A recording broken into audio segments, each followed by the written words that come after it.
back, and Ms. Cicchetti, if you could just please call the next item. All righty, we are going to be taking the next two items out of order. Item L1B will come before item L1A. So here we go. Therefore, the next item is Board Member Requested Matters, item L1, New Matters, item L1B, Presentation, Overview, and Discussion on 2023 Affordable Housing Legislation. Perspectives on current affordable housing legislation potentially affecting property assessments, valuation, exemptions, and related processes for discussion and possible action. This item will be presented by Mr. Vasquez. Thank you. Members, the purpose of this item is to provide the board with an opportunity to hear from the authors, supporters, stakeholders, and assessors regarding various Senate and Assembly bills related to affordable housing or related property assessment or exemption issues. The board members may choose to motion for the BoE to vote in support or oppose or remain neutral on the language in any bill we seek further information on moving forward in this presentation. The board members are accountable to the legislators and taxpayers for assessing and collecting the proper amount of taxes due, which includes exploring, evaluating, and discussing legislative measures that may impact or affect such taxes, including taxes or exemptions related to affordable housing and other property tax matters. Ms. Cicchetti, if you would please introduce our first speaker. Okay. Thank you, Chairman. Just a reminder for you and the board members, per the request of the legislators who are speaking today, we have converted certain times for certain participants. In order to respect the commitments made to the legislators, we will call upon the speakers in turn and ensure that everyone will have an opportunity to address each of the items. Our first speaker is the Honorable Ben Allen, Senator, California State Senate District 24, who will be addressing SB 588, Property Taxation Exemption. Let me see. AT&T moderator, is Mr. Allen on the line? Can you open his line? Mr. Allen, if you're on the line, please press 10 so we can identify which line is yours.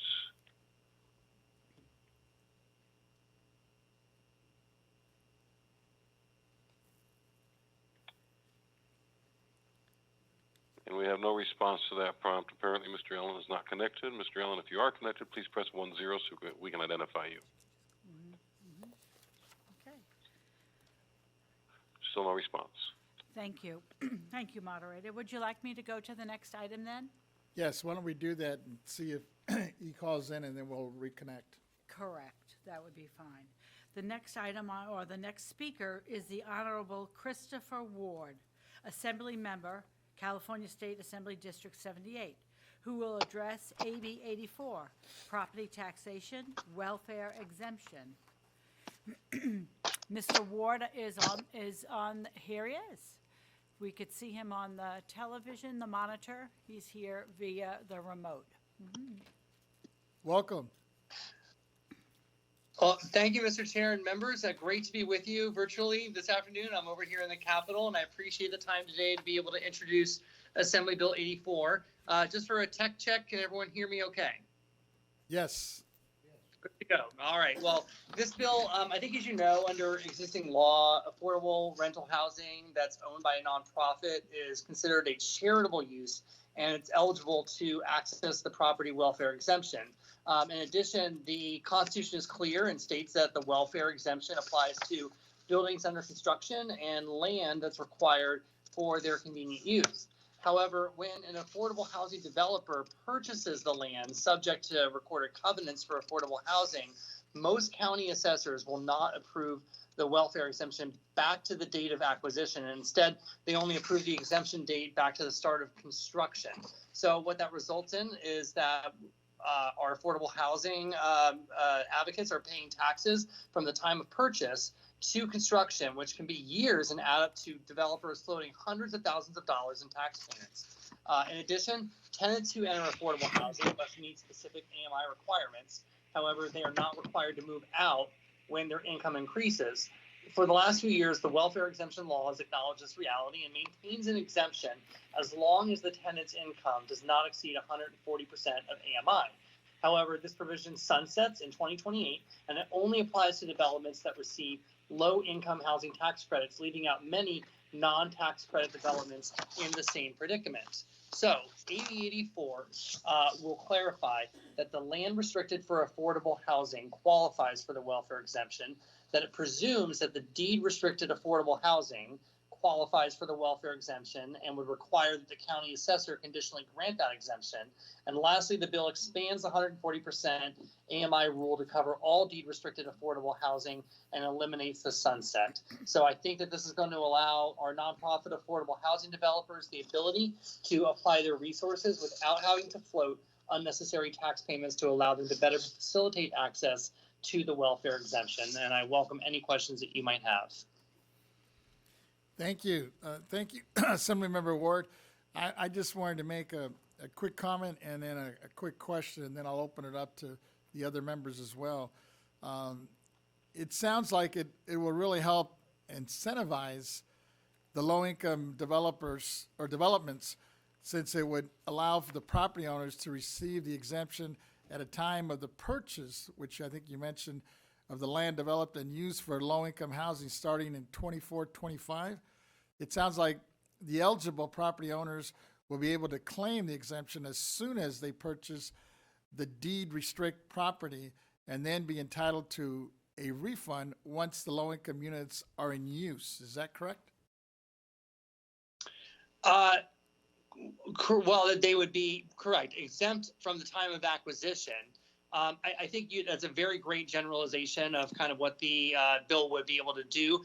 And I think the reality that we're seeing is, especially as housing costs, housing development costs have gone up, what more can we all do to try to help and really bring down the cost of development? Because ultimately that is going to affect whether or not these projects pencil out or not, whether they're actually going to move forward, which is going to affect whether or not we're going to have more affordable housing really break ground. And I think that if the intent is clear that the purchase is there and it intends to be affordable housing, that the welfare exemption, that's really memorialized during the time of site acquisition. You know what that's going to become.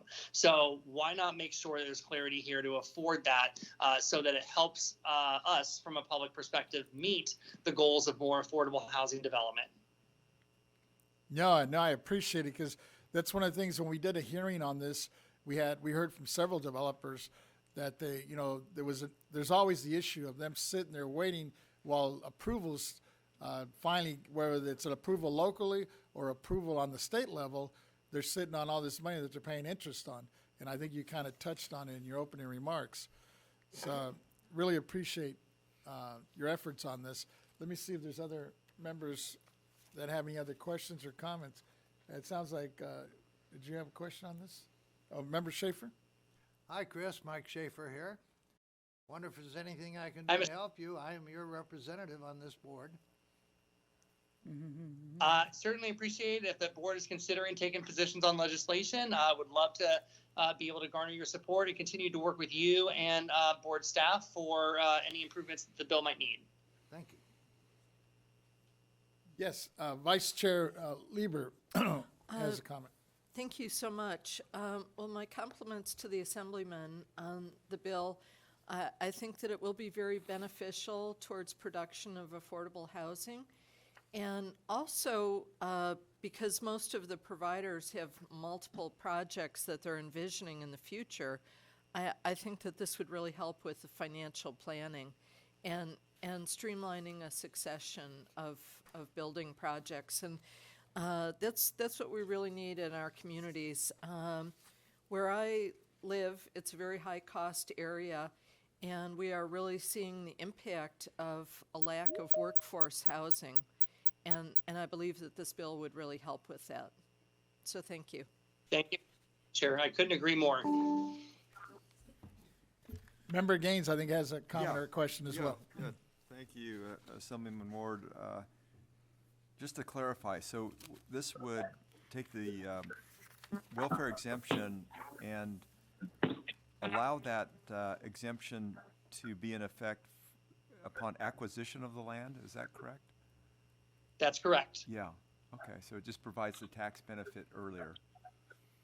That's correct. And Wonderful. yeah, I think, again, is that the right thing to do? Well, again, if we know that this property and that's the direction that things are headed, be able to expand that a little earlier makes the difference on the balance sheet and will help to make sure that products pencil out so we can develop more. That's great, wonderful, thank you. Sounds like a great bill. Yes. We have another comment or question here from our Deputy Controller. Thank you, Assemblymember Ward, for being here and speaking to this body on the important issue of housing. And I commend you for this work you're doing here. I believe your office is working with the Controller's Office on this bill as well. We are. I want to thank the controller staff as well for all their help. Thank you, Assemblymember. I wanted you to, if you can be able to expand on the 140% AMI that you're aiming for in this bill, especially when we talk about rising costs and affordability in California. Right. So the existing law does allow individuals up to 140% AMI in certain affordable housing developments. And there is a provision in existing statute that will sunset in 2028. So one element of this bill will we know that the benefit that's helping for those middle income families. We've seen that under this, I guess, pilot scenario tested well. And so we want to remove that sunset to allow that provision in perpetuity. Thank you. Thank you, members. I think those are all the questions we had. And thank you again, Assemblymember Ward, for your leadership on this, because I think, we're going to be hearing from several others on some other bills, and I think the more we can do and to come at this crisis that we have on affordable housing, the better off we're going to be. Can I move we support this? Thank you, Mr. Yes. Chair. Really appreciate your time today. Thank you. And I think we have, I would move that we support his bill. it's been moved and second. I don't see any other hands up. Ms. Cicchetti, do we have anybody? We don't have any written comments on this, do we, or anybody on the public? No, we do not have any written comments on this. Can we check to see if there's anybody in the public that We wishes can. to speak on the motion? We can, yes. AT&T moderator, can you please let us know if we have anyone on the line who'd like to make a public comment regarding this matter? Ladies and gentlemen on phones, to comment by phone, please press 10 at this time.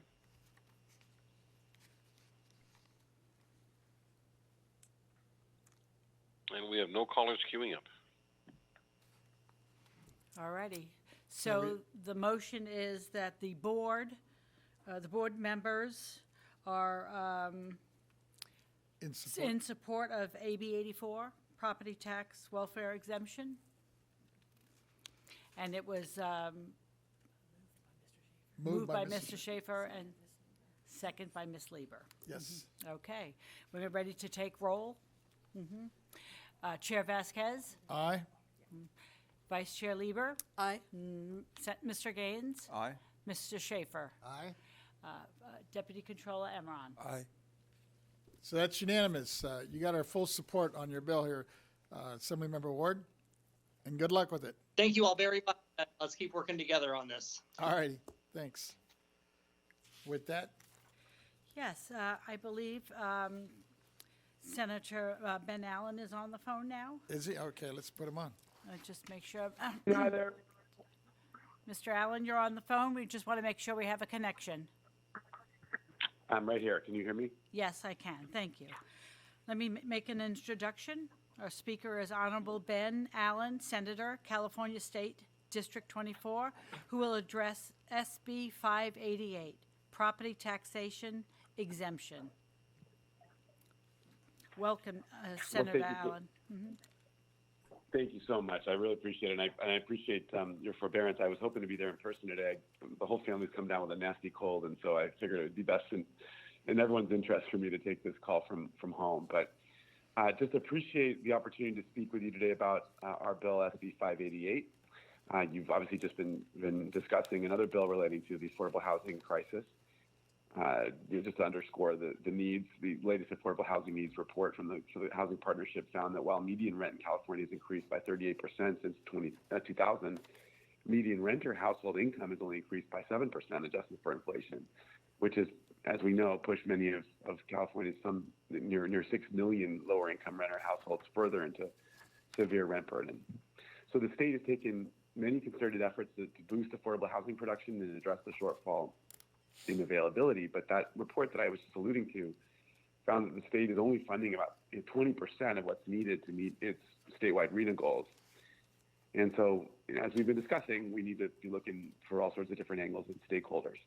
So as you all know well, under current law, nonprofit developers who use public funds like tax credits or state or federal grants and loans, so those nonprofit developers who use public funds to build affordable rental housing are awarded a 100% property tax exemption so long as the 90% of its tenants are low income and their rent rates don't exceed the rent levels prescribed for low income renters. The rent levels that are prescribed in statute for low income renters. So conversely, nonprofit developers with projects that meet the same requirements but are privately funded are limited to a property tax welfare exemption of $20 million in assessed statewide value. So this means that nonprofit affordable housing developers with rental projects in high assessed value areas and those with multiple projects across the state actually face higher cost burdens and tax liabilities than their publicly funded counterparts. So we're obviously in a time where we're trying to stretch our dollar. It just seems counterproductive to tie the hands of nonprofits who want to advance affordable housing projects without tapping into public resources. If nonprofit developers are willing to enable to step up to help meet their community's housing needs, we as a state should be right there with them, providing opportunities that allow them to maximize their funding and impact.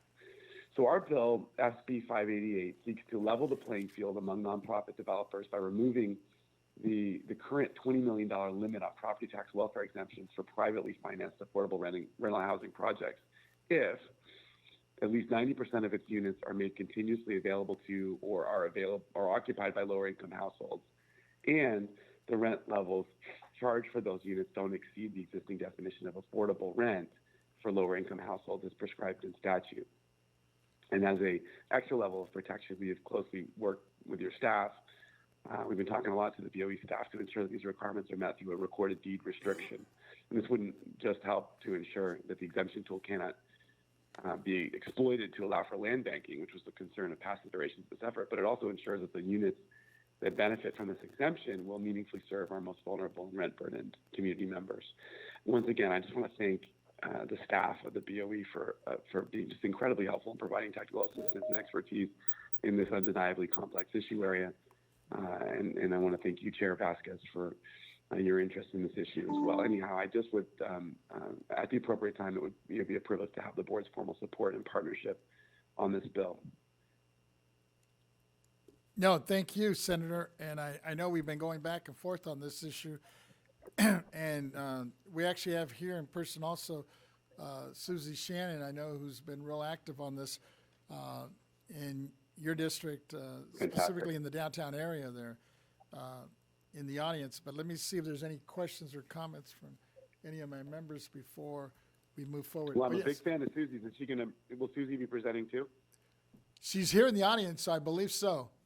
But I think there's a question here from Member Gaines for you, Senator. If you could just hold on a second. Let me have Member Gaines come on. Hey, Ted. Hey, how are you, Senator Allen? You know, a little about a bad cold, but I'm fired up about SB 588. Yeah, thank you. Thanks for bringing this forward. And I was just curious as to the coalition that you've developed. Could you tell us a few of the supporters of your legislation? Yeah, I mean, so far, Housing is a Human Right, AIDS Healthcare Foundation, and then Chair Vasquez have been kind of the key players in this. But there was an iteration last year, SB 1456, that was similar to this. And City of Beverly Hills was supportive, California Business Roundtable, California Catholic Conference. So we're going to be reaching out to them to engage them as well, and many others. Wonderful. It sounds like you got some broad support, and I like the concept. we need to figure out how to get more affordable units built here in California. So thank you for bringing this forward. Thank you. Thank you It's, so much. it's good to hear your voice too. It's been a little while. Likewise. Yeah. You were a great friend and colleague, and I'm glad you're still engaged in public service in such a meaningful way. All right. Well, thank you, and keep up the good work. Thank you. If there's no other comments here from the board, should we bring up Susie let's bring up Susie. Why don't you come on up, Susie Shannon, and share your thoughts, because I know you've been real active in this. And we've had several conversations with the center and myself. Yeah, you just take this first seat here. I think we have Mr. Weiner on the line, so. And then there's folks, I believe, on the line as well. But why don't you go ahead and introduce yourself, and then Great. Good afternoon, everyone. I'm Susie Shannon. I'm the Policy Director with Housing as a Human Right. And AHF we're a division of AHF, and we have over 1,600 units of extremely low and very low income housing, and have spent upwards of $160 million in terms of purchasing property. And we're also in the process of building housing for extremely low income communities. So I really, really appreciate the opportunity to address you today regarding SB 588. As we know, the state of California has a affordable housing and homelessness crisis with over 171,000 people who are currently unhoused. And it's imperative that we remove any and all barriers for nonprofits to add more desperately needed affordable housing stock to California.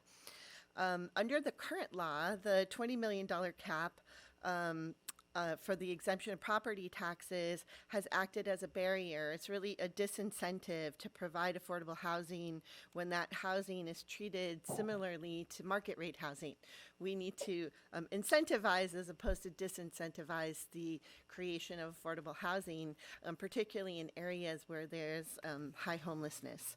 SB 588 will remove the cap on property tax exemptions for nonprofits that make 90% of a building's units continuously available to lower income households and would deed restrict those properties. So we want to make sure that we don't have nonprofits that are land banking, holding onto property. We want to make sure that these properties are utilized for low-income communities where we desperately need the housing.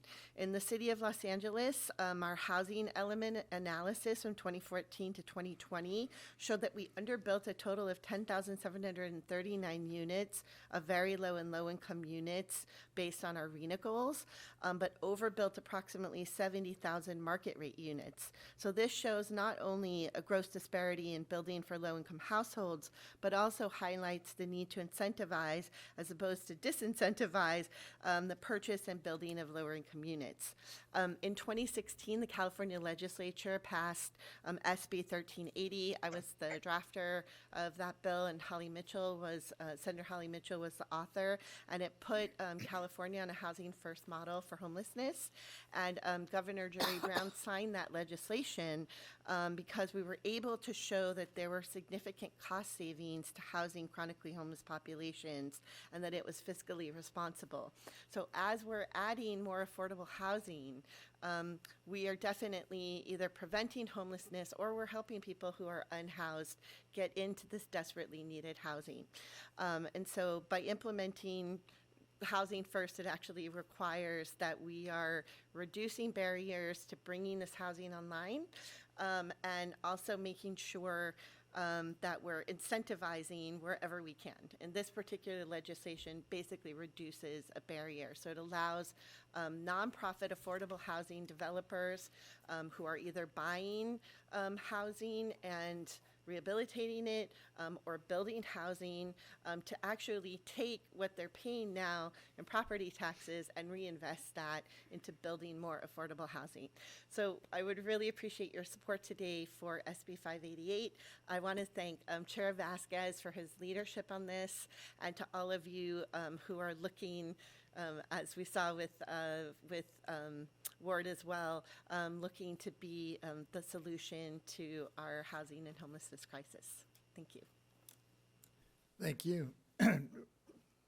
Yes, Member Gaines, go ahead. Just a follow-up question. Thank you, because you touched on the homeless issue too. So one of the criticisms that I've heard in terms of building the affordable housing is making sure that services are available for those homeless individuals. And, you know, every case is different, but we want to make sure that they were getting the right assistance that's needed, because it's twofold, right? We might have challenges with the individual in terms of issues that need to be addressed, and we need the housing. Yeah, So so are permanent those supportive being housing. Would that be addressed in what you're describing? Yes, for some affordable housing developers who are building permanent supportive housing, and that means that there are services available for people who actually need it and provided on site, absolutely. Great. Thank you. Seeing no other hands, I guess I'll move the item to support SB 588. Seconded. And second by Member Schaefer. Did we don't have any written comments on this one, do we? No Ms. written Schaefer? comments on this one at all. Can we check with AT&T if everybody's on the Yes. line? AT&T moderator, could you please let us know if we have anyone on the line who'd like to make a public comment regarding this item? Once again, to comment by phone, please press 10 on your phone's keypad.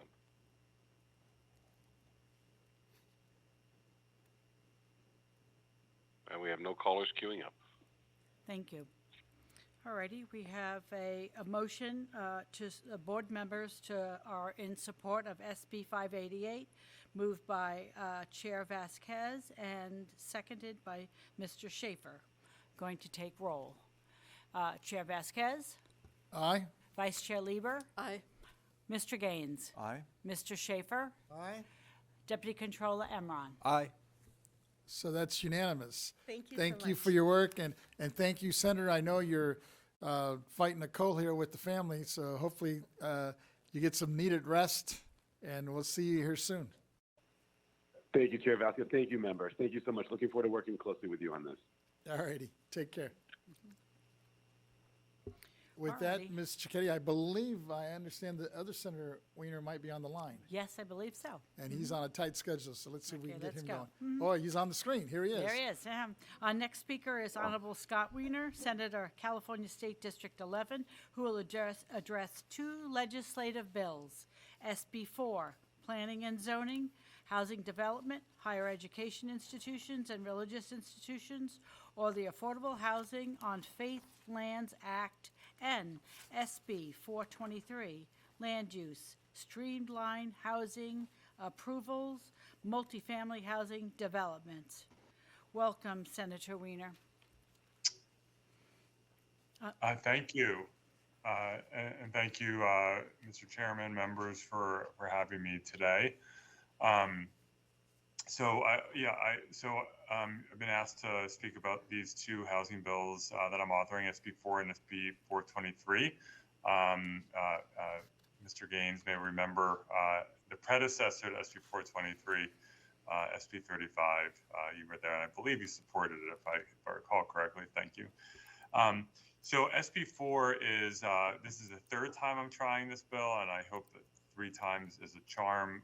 It will allow religious institutions and nonprofit colleges to build 100% affordable housing on their excess land, meaning it will rezone the land and then provide ministerial by right approval if it meets all the specifications in the bill. We know that there are churches, synagogues, mosques, et cetera, that have way more land than they actually need for what they're doing. They might have a parking lot that's 2 or 3 times larger than what they actually need, just other land. The Turner Center at UC Berkeley did an analysis a few years ago looking at the largest, I believe 7 or 8 counties, so not all the counties, just the largest, and estimated that there are that this bill would generate about 38,000 acres of potentially available land. That doesn't even include nonprofit colleges and or all of the other counties. So this is the potential to unlock an enormous amount of land for 100% affordable housing. It will be a game changer, including for the affordable housing builders who right now they have to compete with market rate developers for land. This will effectively dedicate this land effectively only for 100% affordable housing. It will, for these religious institutions, it will provide them with an income stream, help them with their mission, because there are plenty of religious institutions that want to provide housing for homeless people or for low-income seniors or perhaps for emancipated foster youth or simply for lower-income working families. And this will help them do that. We have a massive coalition behind the bill. The bill is co-sponsored by the two largest affordable housing consortiums in the state, MPH in the Bay Area and SCAMP in Southern California, by the Jewish Public Affairs Committee, by the Carpenters unions, Northern California and Southern California, by the Inner City Law Center, which works on Skid Row with some of our lowest income residents. And we just have a massive, wonderful, diverse, beautiful coalition behind this bill. It's supported by a number of unions, including the Carpenters, Laborers, Operating Engineers, SEIU, and School Employees Association. And then SB 423 is a bill to remove the sunset on the very first bill that I ever introduced as a brand new, on the day I was sworn in to the Senate in 2016, I introduced SB 35, which expires at the end of 2025. And that bill provides expedited, streamlined approval for multi-unit housing. It doesn't change the zoning at all. It's for existing zoning. Expedited, streamlined approval for multi-unit housing in cities that are falling short of their RHNA, of their regional housing needs allocation, which, as you know, is set every 8 years, for market rate, moderate, low, and very low income. Most cities don't meet any of these, their goals in any of these income categories, and almost no city meets it for below market rate. And so the bill or the law, SB 35, provides that for the income categories in which you fall short of your goals, we're going to help you meet those goals by streamlining approval if it's an infill area, not sprawl, if it's an infill area, by removing it from CEQA and prohibiting any discretionary approval. If you meet all of the requirements of the bill, you get your permit within 3 to 6 months. It's been a game changer. It started off slowly in 2018, 2019, but it's really accelerated. It has streamlined tens of thousands of new homes, the bulk of which have already been built. There are a whole bunch more that are in the pipeline. 3/4 of the homes streamlined under SB 35 have been below market rate. For the affordable housing nonprofits, it's been an absolute game changer, reducing what could be a 2, 3, 4, 5-year approval process to, on average, 4 months. And it's just been hugely successful. So SB 423 removes the sunset on SB 35, makes some other adjustments to the bill, and we're getting strong support. Both of these bills passed out of the Senate Housing Committee yesterday. Both received a 9-to-1 bipartisan vote, and that is the bill in a nutshell. Thank you, Senator. On the first one you mentioned, I guess it was, I believe it was SB 423, on the taking, I guess, religious lots. Is that correct? Or was that SB? That's SB 4, right? That's SB 4, yeah. SB 4. So those currently are not on the tax rolls anyway, right? At this point. That's correct. So, because, sometimes you hear from counties that, are worried about, obviously, the income that they'd be generating or losing in this case. But in this case, they're not, because they're not on the tax rolls now anyway. That's correct. Same with the nonprofit colleges. Exactly. So, in essence, it would just give them an opportunity, if they're willing to do the true affordable housing piece, to continue receiving that exemption. That's correct. And because it's not market rate housing, the bill only applies to below market rate.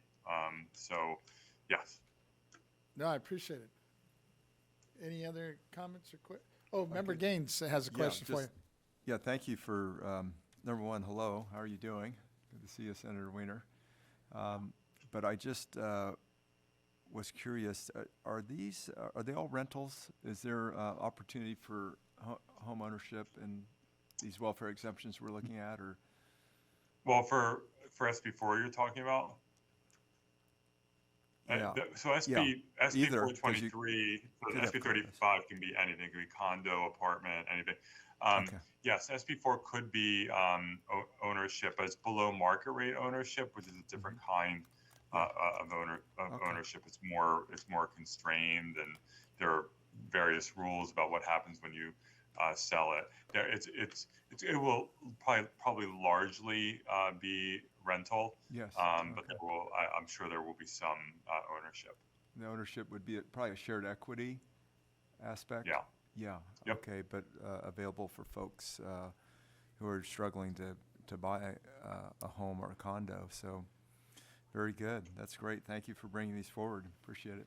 Thank you. Thank you. And, yeah, the Deputy Controller has a comment or question for you. Good afternoon, Senator. Thank you for being here and presenting to this body, and also for being the pro-housing champion that you are here in the state. Thank you. You mentioned in your SB4 about the UC Berkeley Turner Institute study on the acres of land available.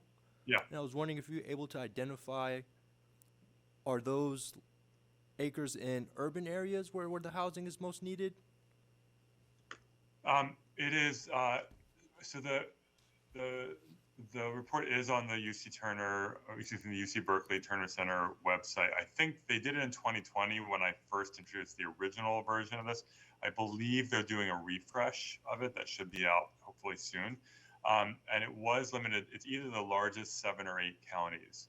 And so some of the smaller rural counties were not part of it. I think they just did that. It was probably just the easiest to just quickly get that together. But it applies in urban areas, suburban, and in rural areas. There are exemptions around sensitive habitat and other environmental restrictions, but it could be in a variety of different settings that you could build this kind of project. And sadly, it's needed everywhere because we have poverty and people struggling with how it used to be. This is San Francisco, Berkeley, et cetera, a few cities around the state that had housing problems. It's now spread like a contagion to like every corner of the state. Yes, I agree. Thank you, Senator. Thank you. Thank you, Senator. And if I could just say one other thing, with SB4 and the religious institutions, when you look at where this land is, it is disproportionately in what we call high opportunity communities, meaning communities that are wealthier, that have stronger job and education access. And that's one of the challenges that we've had, that affordable housing has frequently been disproportionately built in lower income areas. Of course, we need affordable housing in those areas, but we also want it in other areas. And so this bill has a strong sort of naturally built-in equity component. Can I ask another question related? Yes, go ahead, Member Gaines. Yeah, just a follow-up question in relationship to your point. Is some of this mixed use, where you might have people of different social economic levels all in the same complex? Because there have been studies that show that that's helpful too. Yeah, so for SB 423, absolutely, that'll be, because that will be mixed. So that will be, a bunch of that will be mixed income. For SB 4, it's all below market rate, but it can go up to 120% of area median income. The average area median income has to be 80% or lower, but so you could have a mix where you have some people who are making very little, some people who are part of the middle class. Mm-hmm. So yes, there absolutely can be a mix of incomes. That's great. Thank you. No, and I think you hit it on the nail, Senator, when you're talking about many of these facilities, especially the churches, are scattered throughout cities, and in many cases are in, the more affluent parts of some of the cities.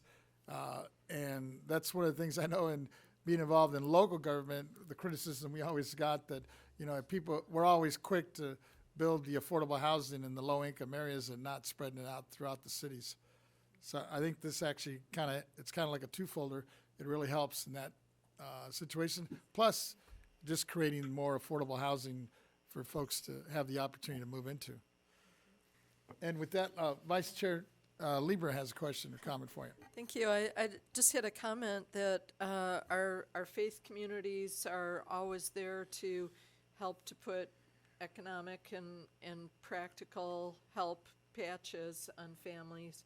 But I do believe that housing is the baseline necessity for families and especially the affordable component of it and the need to have multiple levels of workforce be present in the community so that all of the community can be served by having labor be able to be there.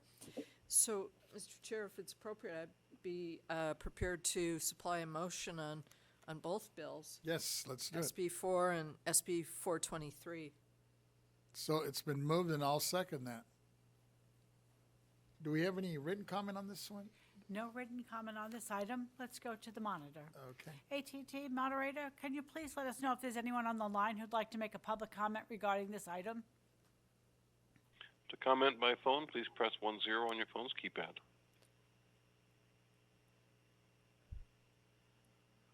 And we have no respondents in the queue. Thank you. Alrighty, we have a motion that the board members are supporting SB 4 and SB 423. The motion was presented by Vice Chair Lieber and seconded by Chair Vasquez. We'll take roll. Chair Vasquez? Aye. Vice Chair Lieber? Aye. Mr. Gaines? Aye. Mr. Schaefer? Aye. Deputy Controller Emron? Aye. So that's unanimous, Senator. Good luck with that, and keep us informed. Really appreciate it. Thank you for your service. Have a good day. Everyone, thank you. Bye. With that, Ms. Cicchetti, I think we have somebody else on the line, no? Yeah, let's see if we have Senator Nancy Skinner. Are you on the line?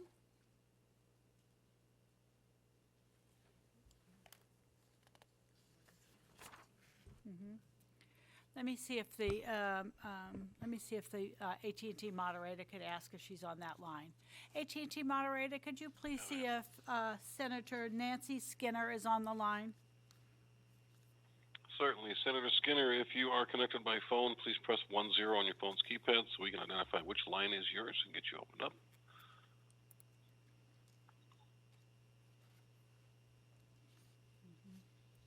We have no response. Apparently she's not connected on this end. All righty. Thank you very much. All righty, the next person was Ms. Shannon, which we've already heard from. So let's see if Jordan Marks is on the line, even though he was for later on today. Is Jordan Marks on the line?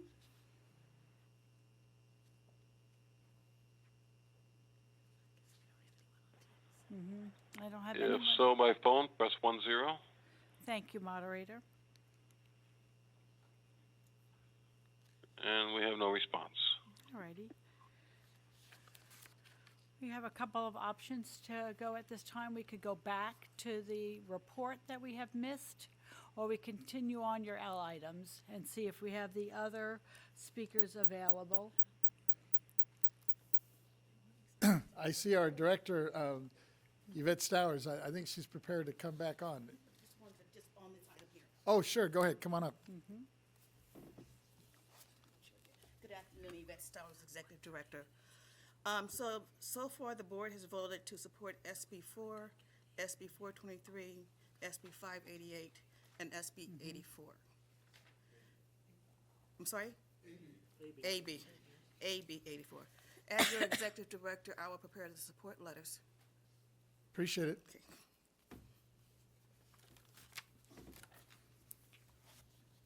All righty. I just have found out that Scott Thornberry has joined the teams. He's on our other item, which is the L1A item. If you would like me to go to that item, we could begin that one. And then it's up to you, or we could, Well, yeah, while we're waiting for either Ms. Skinner or, I think we had, or Jordan, if either those two come back on, we'll give them an opportunity. Why don't we do that? okay, well, let me introduce the item, and then we could speak about it. Okay. The item is L, Board Member Requested Matters, L1, New Matters, L1A, 2023 Economic Trends in California, Forecasts for Sectors of Growth and/or Decline, Possible Impacts on Property Values from Inflation, Rising Interest Rates, State and Local Initiatives, and Other Factors. Informational input from economists, property experts, and county assessors for board discussion and possible action related to economic trends that may have potential property tax assessment and valuation impacts in California in 2023. Our first speaker is Mr. Scott Thornberry, Assistant Assessor, Los Angeles County, today representing the Honorable Jeffrey Prang, Los Angeles County Assessor. Good afternoon, Welcome. everyone. Can you hear me okay? Yes, can hear you clearly. Okay, perfect. Let me spin up the slideshow here. Hopefully you can see that. Yes. Okay, thanks for having me. I'm here on behalf of Assessor Prang to talk about economic trends from the assessor's perspective. And so I'm going to go briefly over some updates from our office and talk about a few of our challenges and then get right into the economic trends portion. So I'll try to go through this relatively quickly here. Okay, there we go. So 2022 assessment roll, we closed that roll with nearly $1.9 trillion. That's $122 billion in growth over 2021. We're getting close to that 2 trillion mark. We're not sure we're going to make it this year, but certainly within the next 2 years, we anticipate we'll be at the $2 trillion mark. The assessment roll, the LA County assessment roll, consists of about properties of about 1.9 single-family residential, 250,000 apartments and other residential income properties, 250,000 commercial industrial properties, and about 165,000 business assessments. Leading growth factors in 2022, nearly $70 billion in added value from real estate transfers, $34 billion from the Consumer Price Index adjustment, and about $6 billion from business personal property, which is a fairly large amount historically. In addition to that, taxpayers, property owners were the beneficiaries of around $660 million in savings for various exemptions, including veterans exemptions, organizational exemptions, and our homeowners exemptions. So one of the challenges I want to start with is some of our staffing challenges. And I know Assessor Prang has talked about this in the past with you all, but this particular chart shows the nature of this. Now, normally, historically, we have about 25 to 30 appraisal staff, an attrition, in terms of attrition, people resigning or retiring typically. And you see over the past 5 years, this number has increased significantly, especially in the last 2 years. So that 25 to 30 historical average was at 52 in calendar year 21 and at 45 in calendar year 22. And we're already on track to meet that same number from 2022 again in calendar year 23. So we're seeing a lot of attrition. And as I move into the economic trends, I want you to keep this in mind as those trends will change the way we do our work naturally, and so it will impact our staffing challenges will impact how we do the work and what we're going to be facing. So I apologize, I'm going to show you a few slides here, a few charts. And these are our property price indices charts that we develop internally here. And I'll go through the different sectors and real estate sectors. But just keep in mind, this is 20 years. You see right in the middle there, or just to the left of the middle, that's the Great Recession. And then the bubble at the very right is our COVID bubble, right? So this particular chart is showing single family detached. And what I'd like to point out there is on the right-hand side of the chart where you see the prices coming down, to give you a sense of what that looks like since May of last year up through last month, February of 23, we're seeing a 23% drop, or I'm sorry, a 12% drop in median sale price for single-family residential properties. That's both single-family detached and condos. Okay. This is the condo indices. You see, it looks very similar to what I just showed in terms of single-family detached. So we are seeing a bit of a correction. I think if you look at these charts, you'll see that from about the Great Recession, the recovery portion of the Great Recession on, once we got to COVID, there was an increase in the rate of appreciation of home price appreciation. And I think what we're seeing now is a bit of a correction to that, and hopefully that will come down to where that average has been over the last 10 years or so. But we'll see what the market has in home first, whether we get into an overcorrection area, and maybe I'll talk about that a little bit later. Moving on to the commercial property sectors. Here's the national. This is from Green Street Commercial Property Price Index, and this is over about 20 years, still 22, 24 years of commercial property price appreciation. You see the shape of that, and on the right-hand side again with the COVID, the COVID hit, and then the bubble that came after that. And I want you to focus in LA County, particularly on the orange line here, and it looks very similar in shape to the national. And so our commercial property is tracking, and LA County is tracking very, very close to what it is nationally. Let me break this down by sectors. The sector that's done the best since COVID is the industrial sector. And you'll see, again, almost like the home price, you get this sort of, you get this jump, this leap in appreciation happening starting with COVID. Not much of a hit during the COVID months, but then just industrial took off. And obviously a lot of this has to do with the shift from brick and mortar to more online sales and so on, requiring a lot of industrial real estate, the industrial space to accommodate distribution and supply chain. So we do see, though, even though industrial has done very well since COVID, we do see a softening in the market. We're starting to see that. And let's look at office here. Now with office, I added a little bit more to this chart, and I'm sorry for the complexity, but something very interesting is happening in our office space. Now there's a lot of discussion about what's going to happen with offices, with office real estate, especially in light of COVID, telework, remote work, and hybrid work schedules and so on. We're still unsettled in terms of what that's going to look like. I read daily articles that, everyone's going to return back to work, or no one's going to return back to work. I saw one this morning that Europe's back to work in person. Why isn't America? So, this is we're all over the place with what's going to happen in office space. But you see that blue line floating up there. Office sales have actually done okay, but what we're seeing here is it appears that our office indices are showing that the real estate market is doing okay. But I want to point your attention to the gray, and that's the size of office space that are being acquired in these sales data. And over a long period of time, the size of office space acquisitions has been going down. And we see that certainly over the last 10 years, and maybe going even back before the Great Recession. So 15, 20 years, we're seeing that trend happening. I don't see an acceleration yet post-COVID, but given some of the other things that are happening in the market, we might see that accelerate. So those are the office space indices.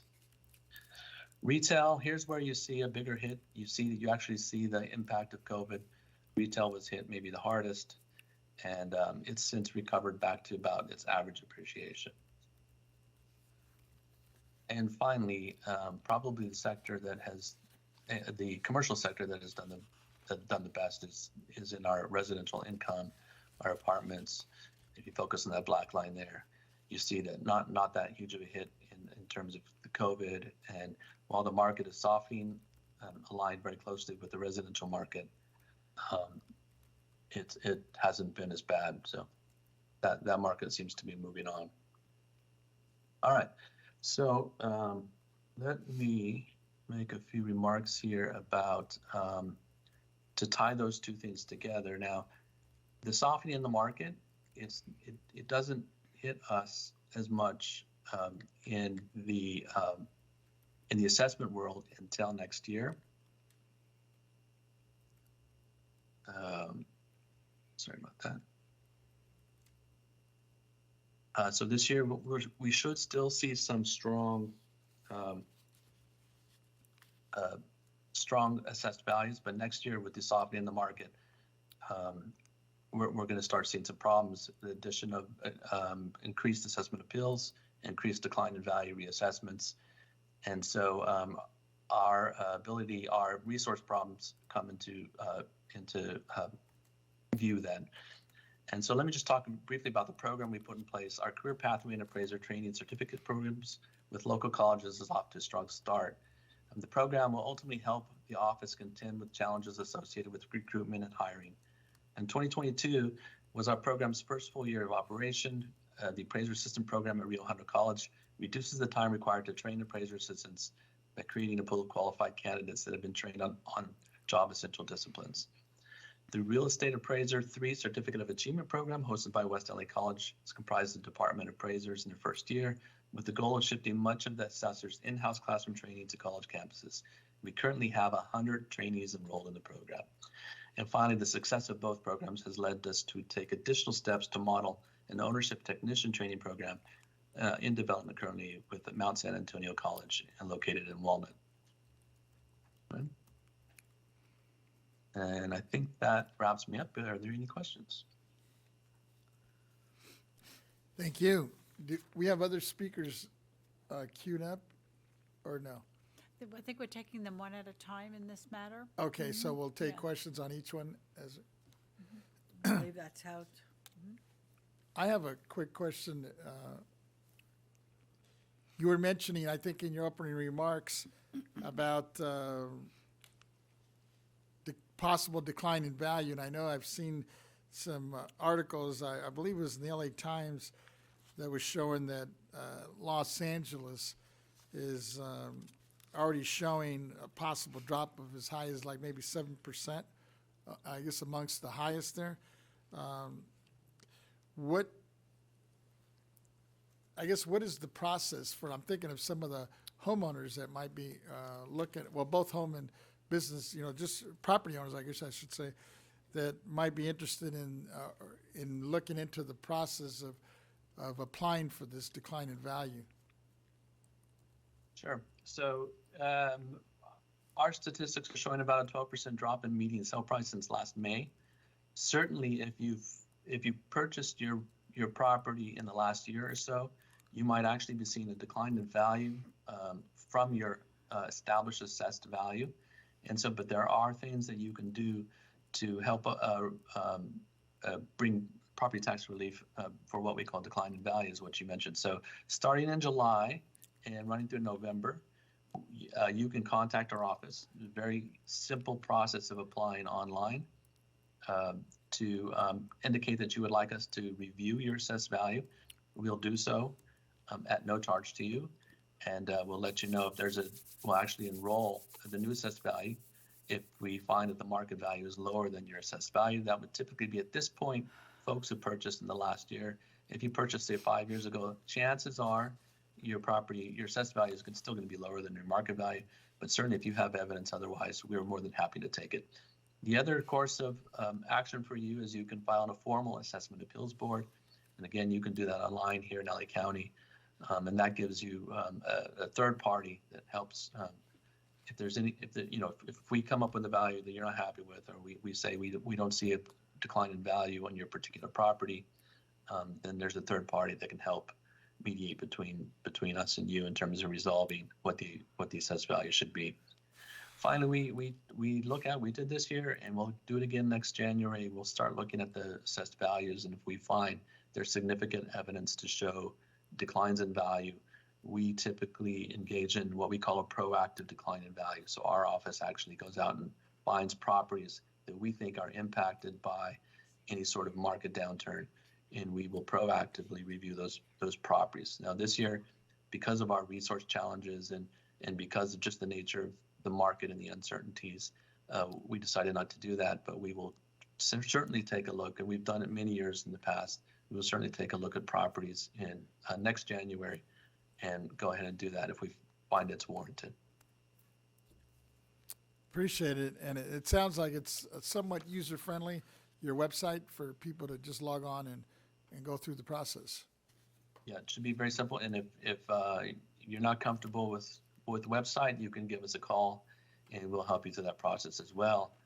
We do have forms. We'll take the form by paper and go online and find the form and fill it out. It's a very simple process, but I encourage everyone to do so online to get that moving efficiently. Appreciate it. Seeing there's Member Gaines has a comment or question. Just to clarify what you said, so if someone felt that their value had declined, they could contact your office in LA County for a property owner, and they can go through that process and you'll take a look at it. If things continue to decline, there could be action by the assessor's office in 2024 on a broader basis. Is that correct? Okay. That's correct. Very helpful. Thank you. Seeing no other hands, we don't have any written comments on this, right? We don't have any written comments. We were going to go out to the moderator at the end of this item. Well, thank you for that, and if you could stand by, that'd be great, but I know if you're tight on your schedule, we understand as well, Mr. Thornberry. I'd be more than happy to stand by. Appreciate it. Who's our next speaker? I believe we have Mr. Ward, Jason Ward, on the line. Mr. Ward, are you available? I am, yes. Okay, well, let me introduce you then. Our next speaker is Jason M. Ward, PhD, who is an Associate Director of the RAND Center for Housing and Homelessness in Los Angeles, Associate Economist, and Professor, Pardee Rand Graduate School, Rand Corporation. His work uses the tools of applied microeconomics to study housing, labor markets, education, health, and links between the domains. Recent research by Mr. Ward includes a study of population trends and housing needs among the unsheltered individuals in various Los Angeles neighborhoods. A study assessing the potential for the adaptive reuse of commercial real estate to address the housing crisis in Los Angeles, and a study of the effect of restrictive labor agreements on the production of affordable housing in Los Angeles. Welcome, Mr. Ward. Thanks. Can you all hear me okay? We can hear you loud and clear. Thank you. Great. So Chairman Vasquez and board members, I'm grateful for the invitation to speak with you again, in this case about challenges facing the state regarding housing production, given the current unfavorable fiscal environment we're facing. I hope these remarks are helpful, and I'm happy to discuss or clarify any of them either immediately afterwards or offline later. So in reaching out, the Chairman Vasquez prompted me to consider the effects of a recession on housing production, particularly on housing production aimed at people experiencing homelessness. At the most immediate level, a recession that results in job losses among lower earners is likely to directly increase homelessness. Many low-income renters are but a paycheck away from falling behind on rent, and at the end of the years of eviction protections we've had in California and at the state and local level also suggest that pent-up evictions may already be a driver of increased homelessness across the state. A recession in the next several months would likely lead to a cessation of interest rate increases, but it's not clear that a mild to moderate recession would lead to actual reductions in rates. since persistent inflation is still a primary concern driving Fed policy in this area. But the fairly steady rise in rates over the last year or so has had a clearly negative effect on both real estate transactions and housing production for more responsive subsectors like new construction of single-family homes. And at least anecdotally, there appears to be increasing evidence of a drying up of financing pipelines for slower moving multifamily housing projects. And I'll just briefly apologize if I'm recapitulating anything earlier speakers have said. I only tuned in towards the end of Mr. Thornberry's comments, but hopefully I'll be talking about most of the other things. A recession may additionally reduce the state's capacity to direct significant levels of general revenue towards affordable housing production through the kinds of grants and other fiscal programs, which have been the cornerstone of this kind of state effort in recent years. Many of these programs are key funding sources for permanent supportive housing, though the slow production timelines associated with this kind of publicly subsidized housing suggest that a decline in this spending may not be apparent in terms of a pipeline of housing for at least a few years. But from a broad housing production perspective, the current outlook is all pretty bad news, since anything but a large sustained increase in housing production is likely to continue the cycle of housing scarcity and high housing costs associated with widespread housing instability and with increasing homelessness.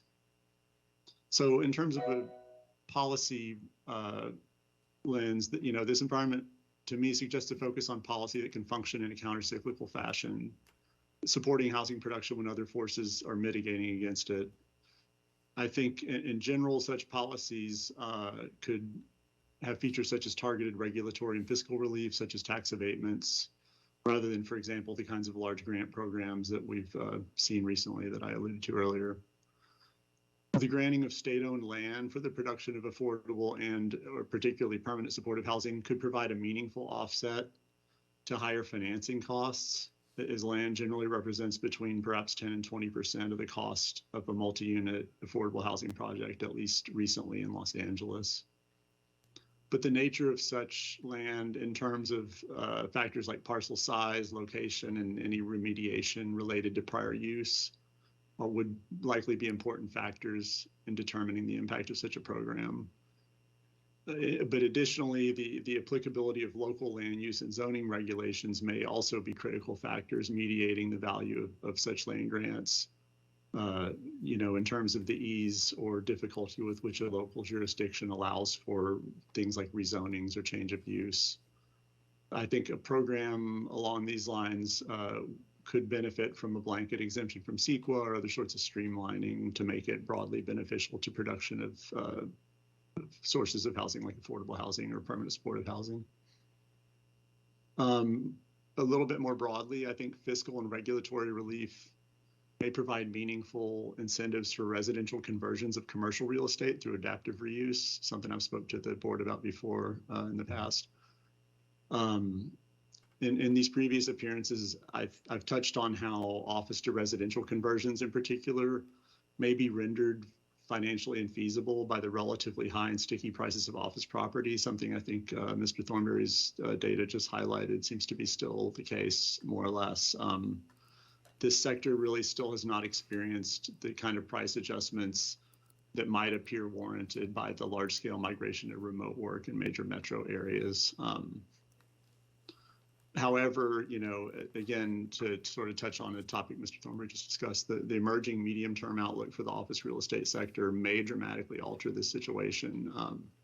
One recent report that I found fairly credible from some authors at New York University, Columbia University, looking at a lot of sort of leading indicators such as lease renewals, REIT values, et cetera, estimated that the direct effect of the rise of remote work on the demand for the office sector could result in a roughly 40% average decline in the valuation of these properties over the next decade, roughly.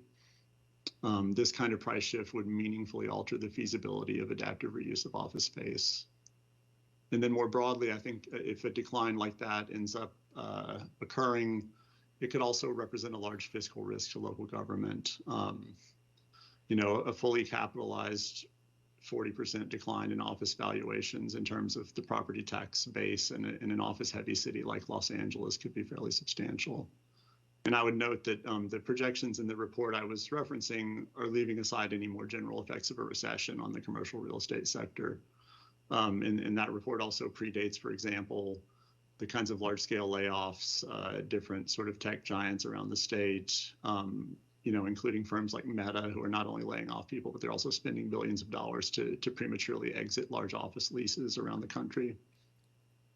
So it may not be a stretch to characterize, this kind of a major shift away from office demand, if it proves to be the case, as a substantial threat to the decades-long resurgence of urban cores in California and elsewhere. But, even given these developments, I think the liberal and coordinated use of policies that may include tax abatements, regulatory forbearance, and other incentives could productively channel this kind of a development into plentiful, well-situated housing that could really help, address California's affordability crisis and more broadly, the homelessness crisis we all face. The last point the chairman prompted me to consider was about incentives or policies that I might be able to highlight that are not currently being talked about. I found this to be kind of a complicated question, particularly when the focus is at state level policies, but primarily because, the statewide housing crisis in California, from my perspective, has arisen primarily through local policy, which is where most of the authority over, for instance, land use, zoning, et cetera, resides. Ultimately, I think it's going to require primarily local policy changes or aggressive state override of local authority to spur large changes in housing production. We've already seen evidence of the state making these kinds of moves, and this perhaps being the kind of trend in general. But one broader issue I've been thinking a lot about lately and wanted to highlight to you all is that goes beyond, kind of explicit opposition to housing production among local jurisdictions or things like this, is just a sort of a broader idea of how the accretion of rules and regulations at all levels of government around housing production have worked together to sort of throw sand into the gears of the sort of housing production cycle. Just as an illustrative example, I recently spoke with a person here in LA who's worked for decades on entitlements, approvals, and permitting for multifamily housing. And we were talking about issues around specific policy reforms and things like the builder's remedy and how big a deal these things were or not. And, he suggested to me that the main problem today wasn't really the lack of any specific policy lever or levers, that it was really just all the little rules and regulations that have been added over decades that just make housing production a slow and cumbersome process in the state. As an anecdotal example to highlight what he meant, he suggested to me that about 20 years ago, he could go down to city planning with perhaps 25 to 30 pages of documents and get an apartment project approved. But that today, he'd probably have to show up with more than 300 pages of documents. And then as an example of the kinds of things that he, I said, what are you having to bring down there, and he gave me an example that was, for instance, there's a requirement that, in the codes that every primary entrance to a housing unit have a 36-inch overhang for protection from the elements, right? Which seems like a good idea. People should stay dry while they try to open the door to their house or whatever, especially lately in California.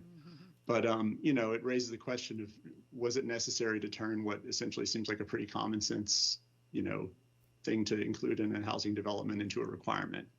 Once you do that, this has to be checked for in plans. It has to be checked for in inspections. If it needs to be 36 inches, it can't be 35.5 inches and so on, right?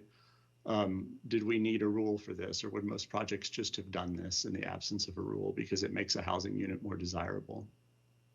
Another example along these lines that's been highlighted to me in my conversations with sort of stakeholders, especially in the affordable housing production world here, is the City of LA's 2019 settlement with HUD that was to resolve a years-long lack of adequate accessibility accommodations in affordable housing production.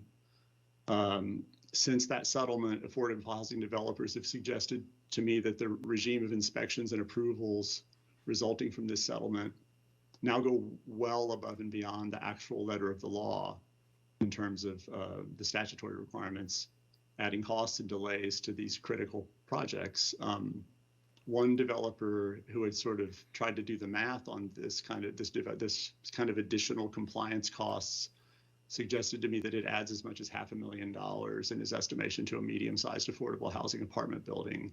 And this is over and above the actual cost of meeting the statutory requirements themselves. You know, all of these different kinds of rules require compliance specialists, more work from architects and engineers, and so on. And I think, you know, especially in a challenging fiscal period, one of the things the state and local governments may be able to do is just reconsider the hundreds of these sorts of well-intentioned or reactive policies that have, you know, essentially turned 30 documents into 300.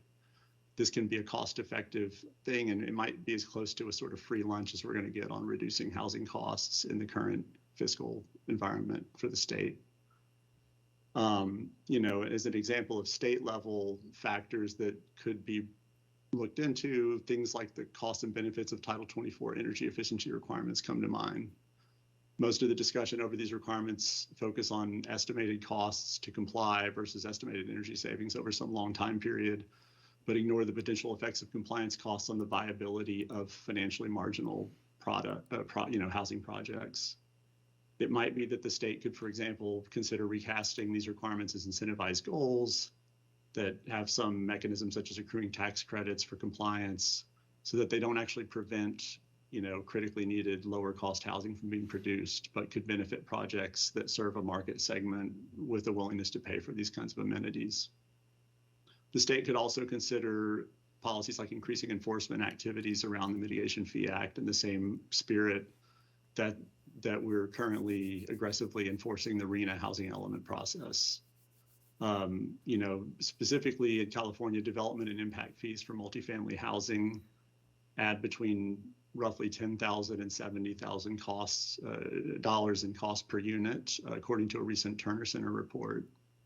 On its face, the variation in these kinds of fees, which function really as just a tax per unit tax on housing, appear to be significantly correlated with the presence of other barriers to housing production, which suggests that, you know, among many jurisdictions, more scrutiny of the kind of nexus reports and so on used to justify these fees might be a way to bring them down and sort of really make them focus more on actual infrastructure needs rather than, you know, functioning as an implicit discouragement for housing. You know, more broadly, to get back to what I was touching on earlier, I think the state could also continue to use effective and transparent, you know, sticks in terms of a carrot and sticks lens, like SB 35 and the builder's remedy, that to reduce the authority of local jurisdictions that aren't interested in producing housing. But you know, I think it's important that in doing so, state legislators and other policymakers resist the urge to sort of load these bills up with provisions that will directly affect whether they're efficacious or not. One critical recent example in my mind in this regard is SB 9, where requirements meant to ensure, and I'll quote here directly from a site on the state Senate page, that SB 9 benefits homeowners and not institutional investors, really have all but guaranteed that SB 9 is going to end up benefiting almost no one, at least from evidence in its first year, which suggested that it's been used fewer than 300 times across major metro areas in the state, and the vast majority of these uses occurred in one jurisdiction, Los Angeles. Which I think is one of the few major metros that is consistently making good faith efforts to accommodate state streamlining policies. And I think the second thing the state can do, as I mentioned earlier, is just take a hard look at how well-intentioned laws and other requirements like CEQA, which are often used in a not well-intended way, you know, provide barriers to housing that we could benefit from reducing.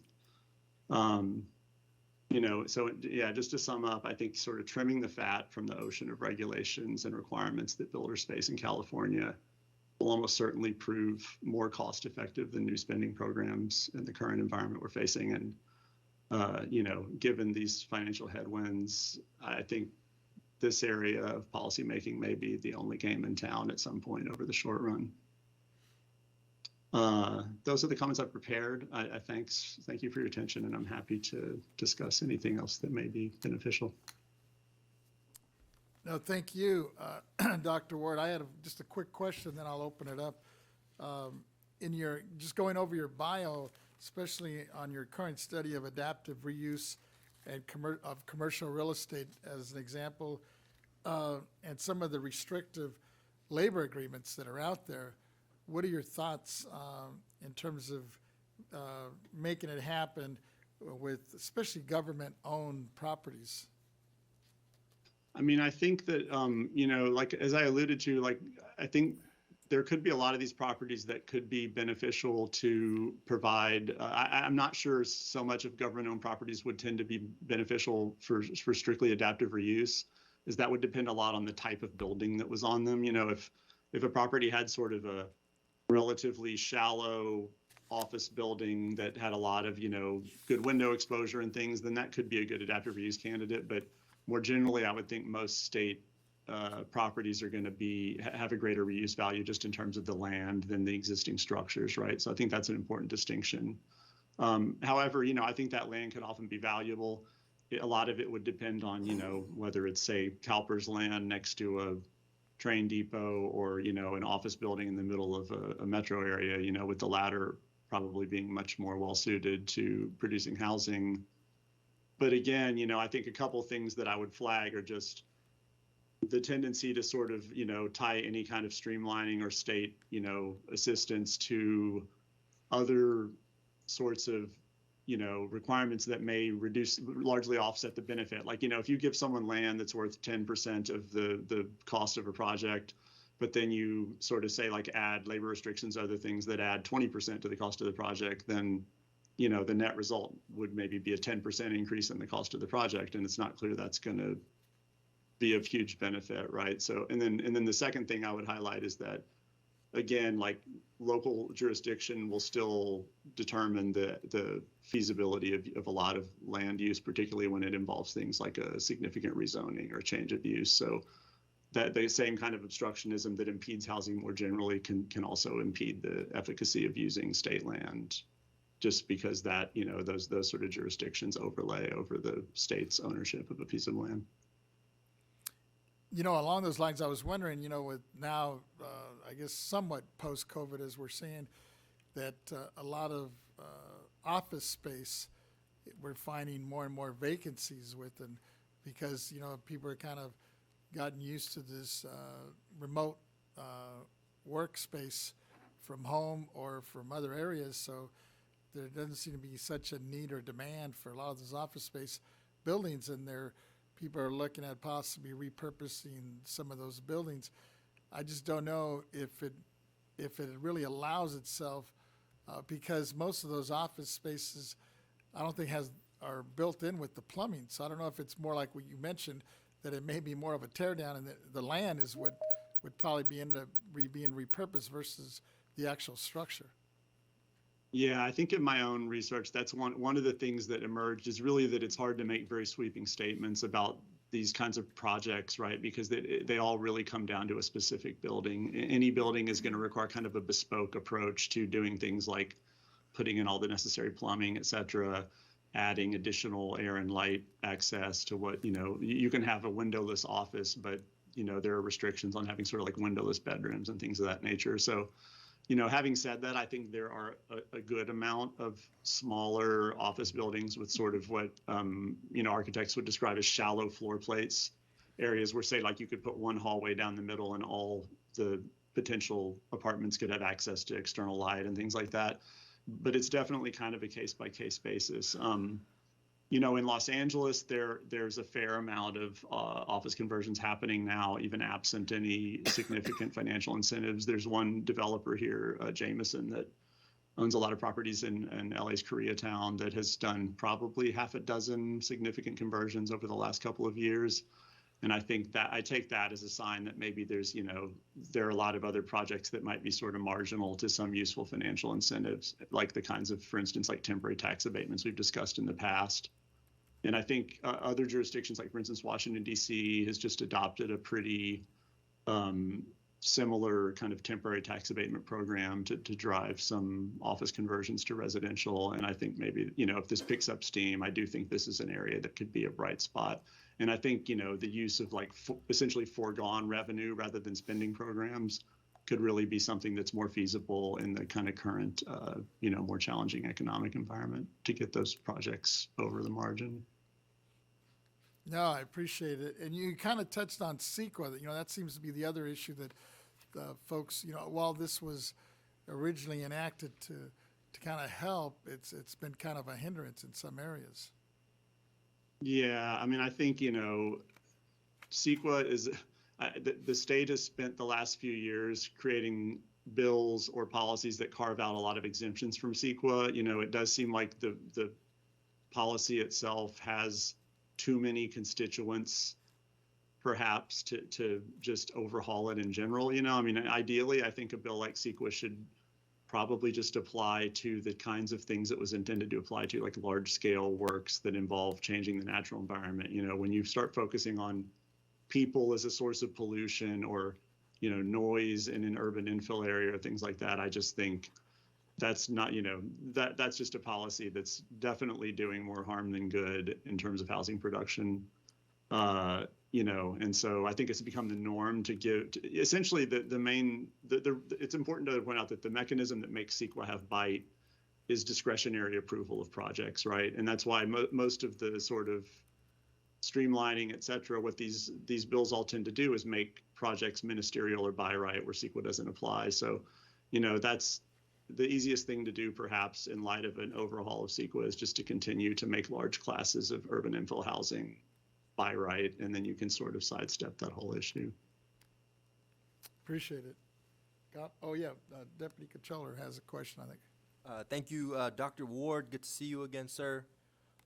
And thank you for your presentation to this body. I had a question on interest rates and the effects of inflation about that. Interest rates hikes have increased the average 30-year fixed mortgage rate to 6.6%, double what it was only 2 years ago. The widening inequity in the housing market has put home ownership for many families, persons of color, young millennials and couples out of reach who are looking to buy their first home. So what steps should the state of California take in making housing more affordable and equitable for all, and just your overall thoughts on this issue? Thanks for the question. Yeah, I think, as I've sort of alluded to in past appearances before the board, I think in California we face a huge problem, which is, not the same in other major metro areas, which just haven't reached such a high level of price for home ownership, right? I mean, the problem we face now is that, with a median home price around $800,000, what you'd like to do is snap your fingers and sort of magically make us go back to a world where the median home price was $400,000 or something, right? But that would, to get there from where we are now would be a tremendously destabilizing process, since housing has essentially become treated as an investment commodity for many homeowners. The main source of wealth is this sort of passive home value appreciation for existing homeowners. So, I mean, to be honest,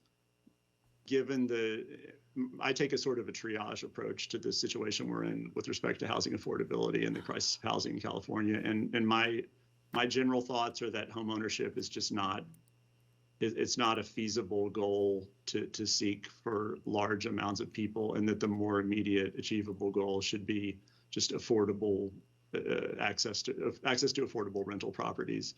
This does have a longer term benefit, that if you can make, rental housing affordable to most Californians, then people can build more wealth, and that could be deployed to later home ownership. But I will admit that my personal take is that, for instance, programs to provide down payments to first-time home buyers in a period where, down payments are the cost of homes from 20 years ago is just not the best use of scarce resources. So I don't have a great silver bullet thing to say about that, other than that we're sort of stuck in a bad place. And my take is that that's not the sort of first order goal to get people into home ownership. It's just to get people into stable and affordable housing month to month. Understood. Thank you, Dr. Ward. Thanks for the question. Member Gaines, I believe. Oh. Did you have a question? I can always make a statement. Thank you, Go ahead. Mr. Keynes. I'm looking forward to reading a little bit more about your work, Dr. Warden. I guess, you've kind of highlighted what are the chief balancing factors for us, and when we talk about something like suspending Title 24 requirements or something like that, we find ourselves at a very difficult time when, yes, the housing is crucially needed, and also for an environmental reason, we want it to be closer in and not further out into greenbelt areas. But at the same time, I'm sure that you saw the recent IPCC bulletin that came out in the last couple days that we are dangerously close to losing control of the habitability of our environment, and we don't have a planet B to go to. So I think you've articulated well some of the points that are the most pressing, and I'm looking forward to reading more of your work. So thank you. Thanks. Yeah, and I just briefly, I think you highlighted an important point about those trade-offs, right? And one of the most important things is that, we've made it really attractive to build sprawling housing development at lower cost, and whether you do that with like energy efficient windows and stuff, it's unclear whether that's better than building, say, a house with, lower quality windows and doors 5 miles from where someone works instead of 30 miles from where someone works. So yeah, those are the kinds of things I think that are just worth thinking more about. I appreciate the point. Member Gaines, I believe you had a question. Yeah, thank you. I was just trying to remind myself of the definition of third rail, a subject or issue considered by politicians to be too controversial to discuss. And I think that's, among other things, CEQA, it's been a challenge, and CEQA has been good. Its original intents were good, but I think it's kind of gone beyond its original intents and created a lot of challenges. And so I just don't know if it will ever be reformed in California, but certainly we have challenges. I was concerned about your comments saying that there's just, and I don't want to misconstrue your comments, but I got the impression that certain folks just aren't going to be able to afford a home in California, and that really really concerns me. And maybe you did indicate that maybe it's a first step, right? That folks would start out in an apartment and have an opportunity to save money and invest in a home in the future. But I've always been an advocate for a smaller footprint housing for folks so that it would help drive costs down. But the wall that you keep hitting, at least from what I'm hearing, is that just the per unit approval process is so expensive that drives up the cost. Even if it's an 800 square foot home or something really small, you're still looking at a pretty big hit on the fees associated with constructing that home. Can you just expand and comment on that? Yeah, thanks for all those great taking off points, Senator. I think, you're right that, yeah, CEQA seems like a third rail, and that's above my pay. I'm in the business of like sort of saying what I think would be helpful, and whether people think it's feasible or not is sort of a different matter. But I think in terms of your comments about home ownership and things of that nature, one thing that you sort of reminded me about is that, yes, one way for people to also get back into homeownership may just be to rely a lot more heavily on, for instance, like condo ownership and sort of multi-unit developments, because that housing can be built at lower cost. And I think most of the state effort in terms of increasing housing density and stuff is sort of mitigating towards those types of projects. I think that in terms of, sorry, I lost my train of thought a little bit, but Yeah, I think that, that may be the way we can sort of thread the needle, is to sort of think about producing housing affordably enough in smaller units to be bought. Oh, but yeah, and then to return to your point about all the sort of costs, right? I mean, I think back in the summer, Carol Galante from the Turner Center was here, and she discussed sort of the cost comparisons between sort of like a starter home of yore and what a starter home costs today, right? And like, I think in essence, the cost of a starter home has increased by about 4 times beyond what inflation alone would dictate, right? And some of that is land, scarce land and so on, but really a lot of it is just, I think, direct things like impact and development fees that basically represent costs that used to be socialized through like a broader jurisdiction, at the jurisdiction level, and then also through sort of federal grants and things. And I think Proposition 13 put a big strain on that process and sort of mitigated towards these kind of like direct, per unit taxes on the alleged housing impact. Though when you get into sort of dense urban infill housing, it's unclear why there would be that much of an impact to warrant some of the fees that we see. So I think that, yeah, sort of trying to beat down those fees and make sure that they really are representing justifiable and important, infrastructure expenditures is one thing, rather than sort of like, it would be nice if we had a parklet when you build this new apartment building or things like that, right? I don't know if we have that luxury anymore. And then I think that just the kind of accretion of rules and things that I discussed earlier, I think that's just something that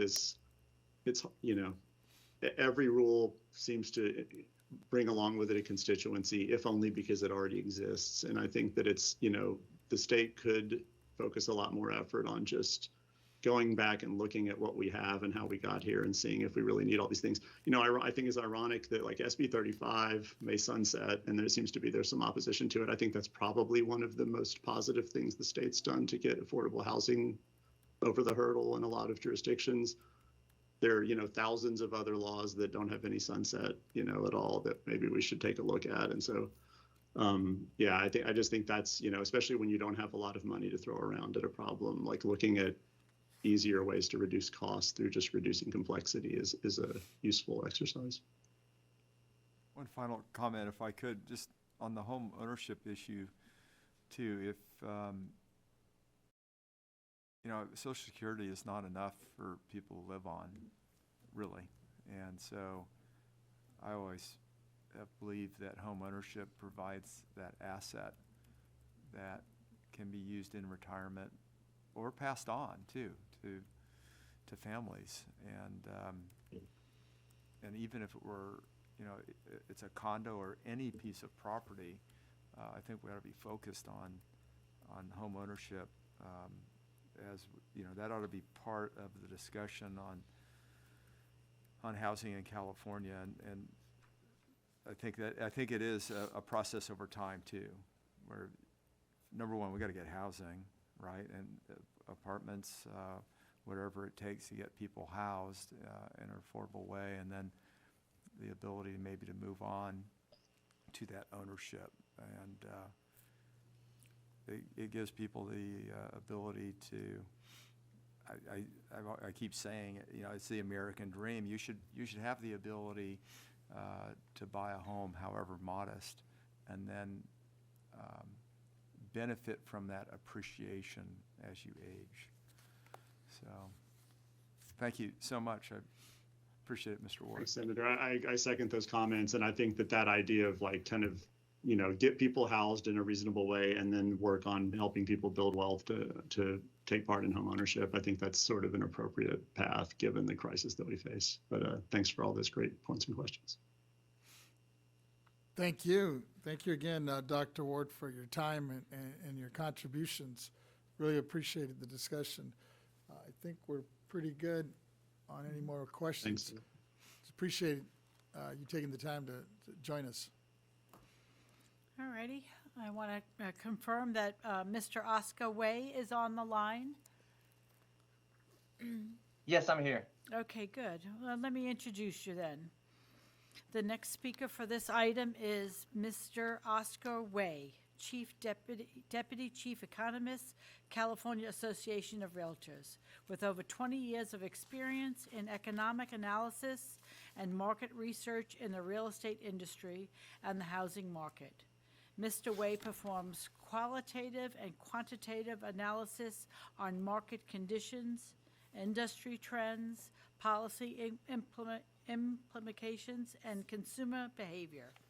As Deputy Chief Economist for the California Association of Realtors, Mr. Way conducts research on the evolution of real estate business models, brokerage consolidation, and market competition brought on by COVID-19, analyzes the changes in housing needs and consumer behavior as a result of the pandemic, and produces forecast memos and industry landscape reports. Welcome, Mr. Way. Good afternoon, everyone. I do have a presentation that I want to share. If everyone is ready, then I can go ahead and put that on. We're ready. Okay, let me share that presentation. Give me 1 second.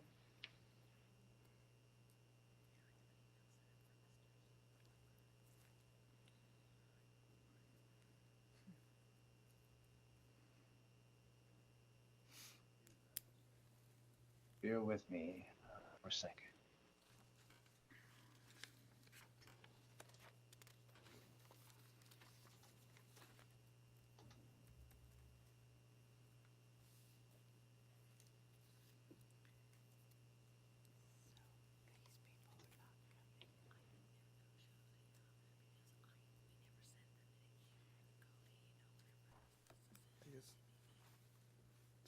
Here we go. Let's see.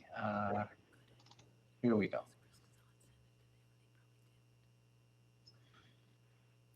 So here we go.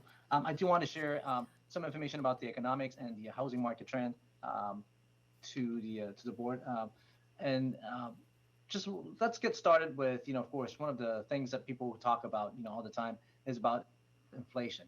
Inflation currently, of course, is in a lot of people's minds. In fact, this morning or earlier today, we have Fed Chairman Jerome Powell talked about, raising interest rates, and they did raise interest rates by 25 basis points, and it's because of inflation. Now, inflation, as you can see from this chart here, it has been at a high level at some point at 9%, and it has gone down to about 6% recently. And it looks like, from that downward trend, it looks like it will continue to decline. But, if you look at how it compares to previous years and the pre-pandemic level, typically at about 2.5% or so, it's definitely quite a bit higher. Maybe about 3 times higher, what it was before. And that's the reason why they have been raising rates, by early on, they raised rates by 75 basis points for 4 consecutive times. Until recently, they started raising rates a little bit less, with 25 basis point in the most recent meeting earlier today, which raised the Fed funds rate to a range of 4.75 to 5%. Now, the Fed funds rate, association with 30-year fixed rate, as very loosely can be, thought of as, okay, if you add on a couple hundred basis point or 150 basis point, you get to that 30-year fixed rate, which means we're currently at around 6.50 to 7%, 30-year fixed rate right now, which definitely is a little bit higher compared to 2 years ago.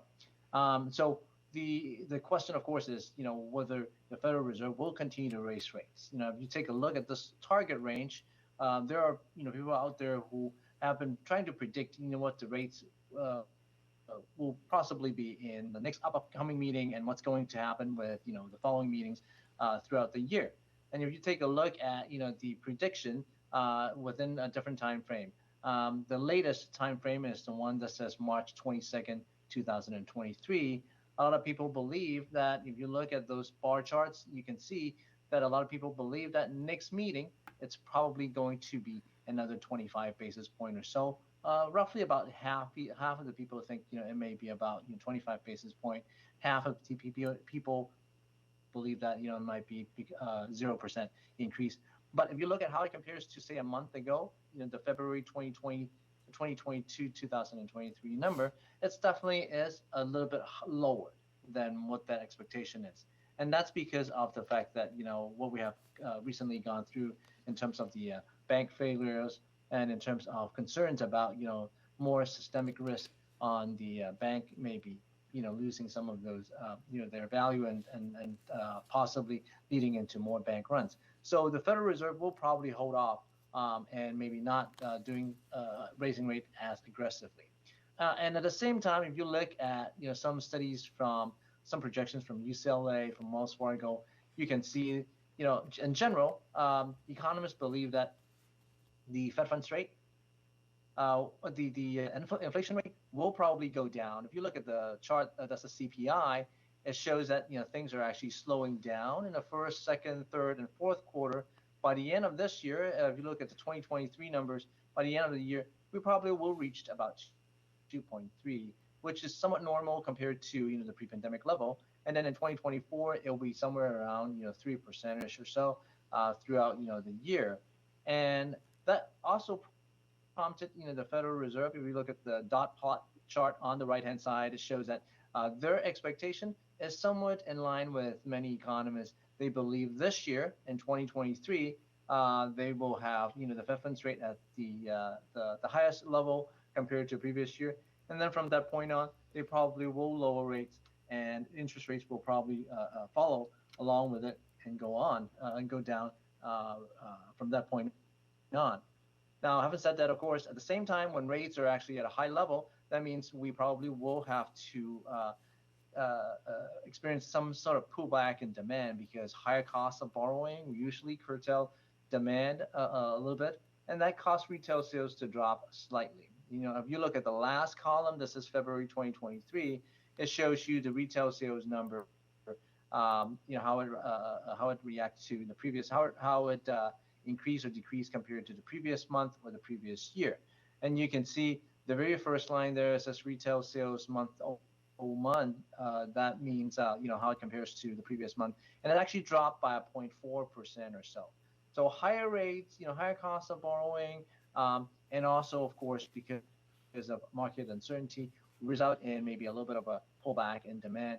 Definitely a pullback from the beginning of the year. In January, we actually had a pretty strong, solid increase in retail sales or economic activity. So if you put things into perspective, it does seem like that. It does seems like that things are actually slowing down. We are going to probably go through a slowdown in economic activity.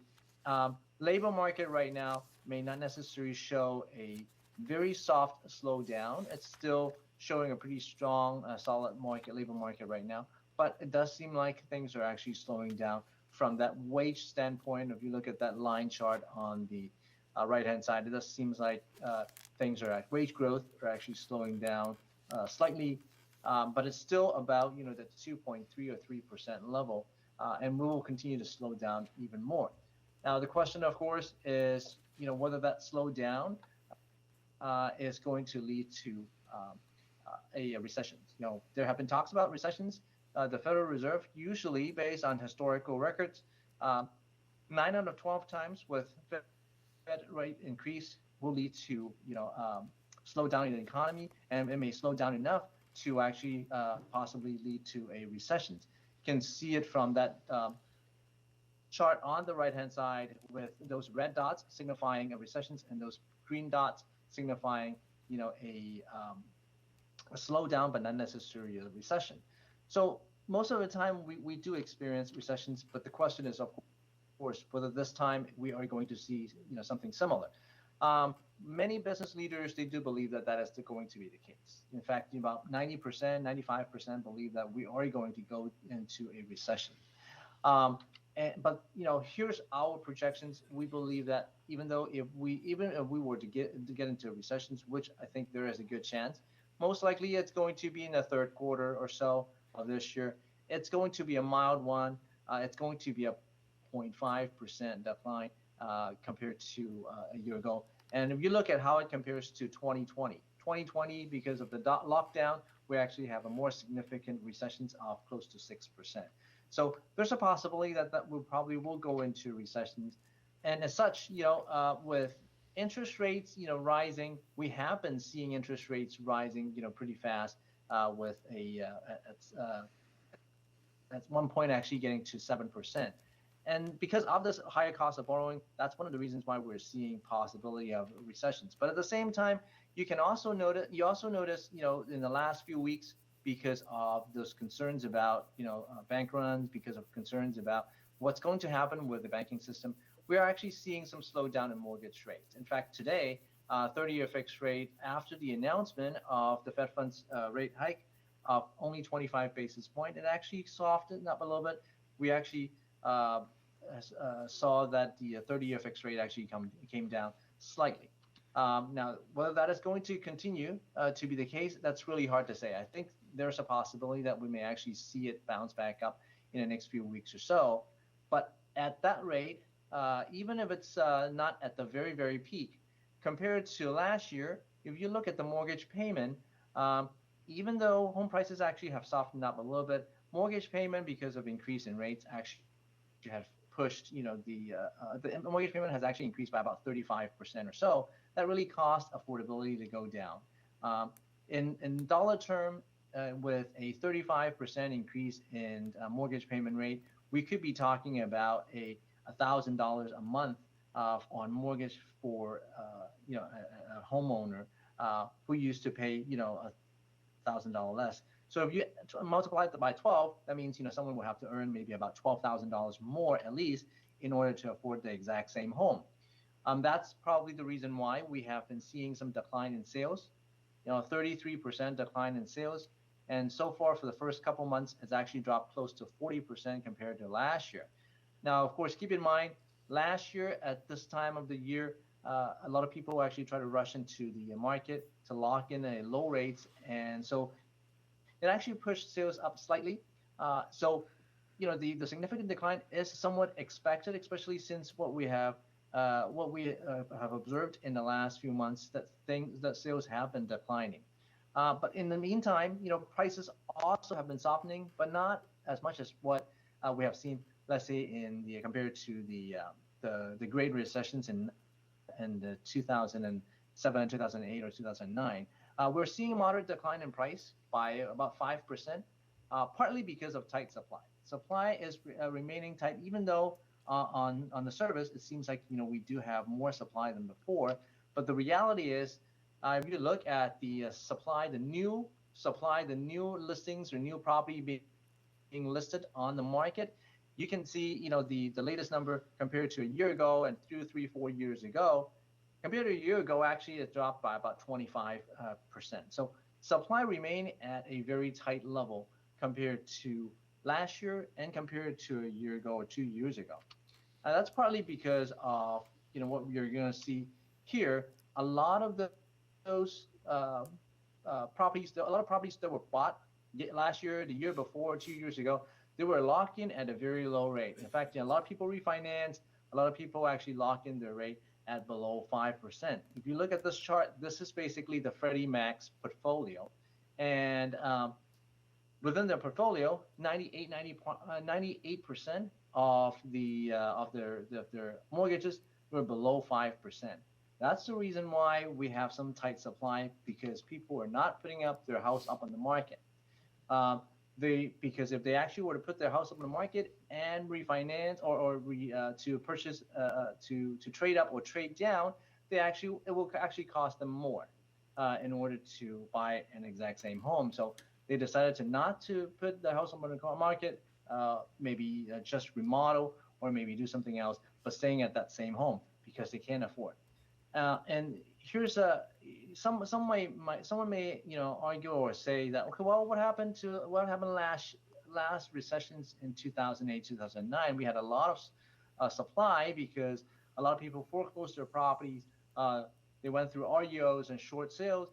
But we're not going to see that same phenomenon this time, because if you take a look at the number of people who actually have been underwater, this is a percent of how many mortgages are underwater.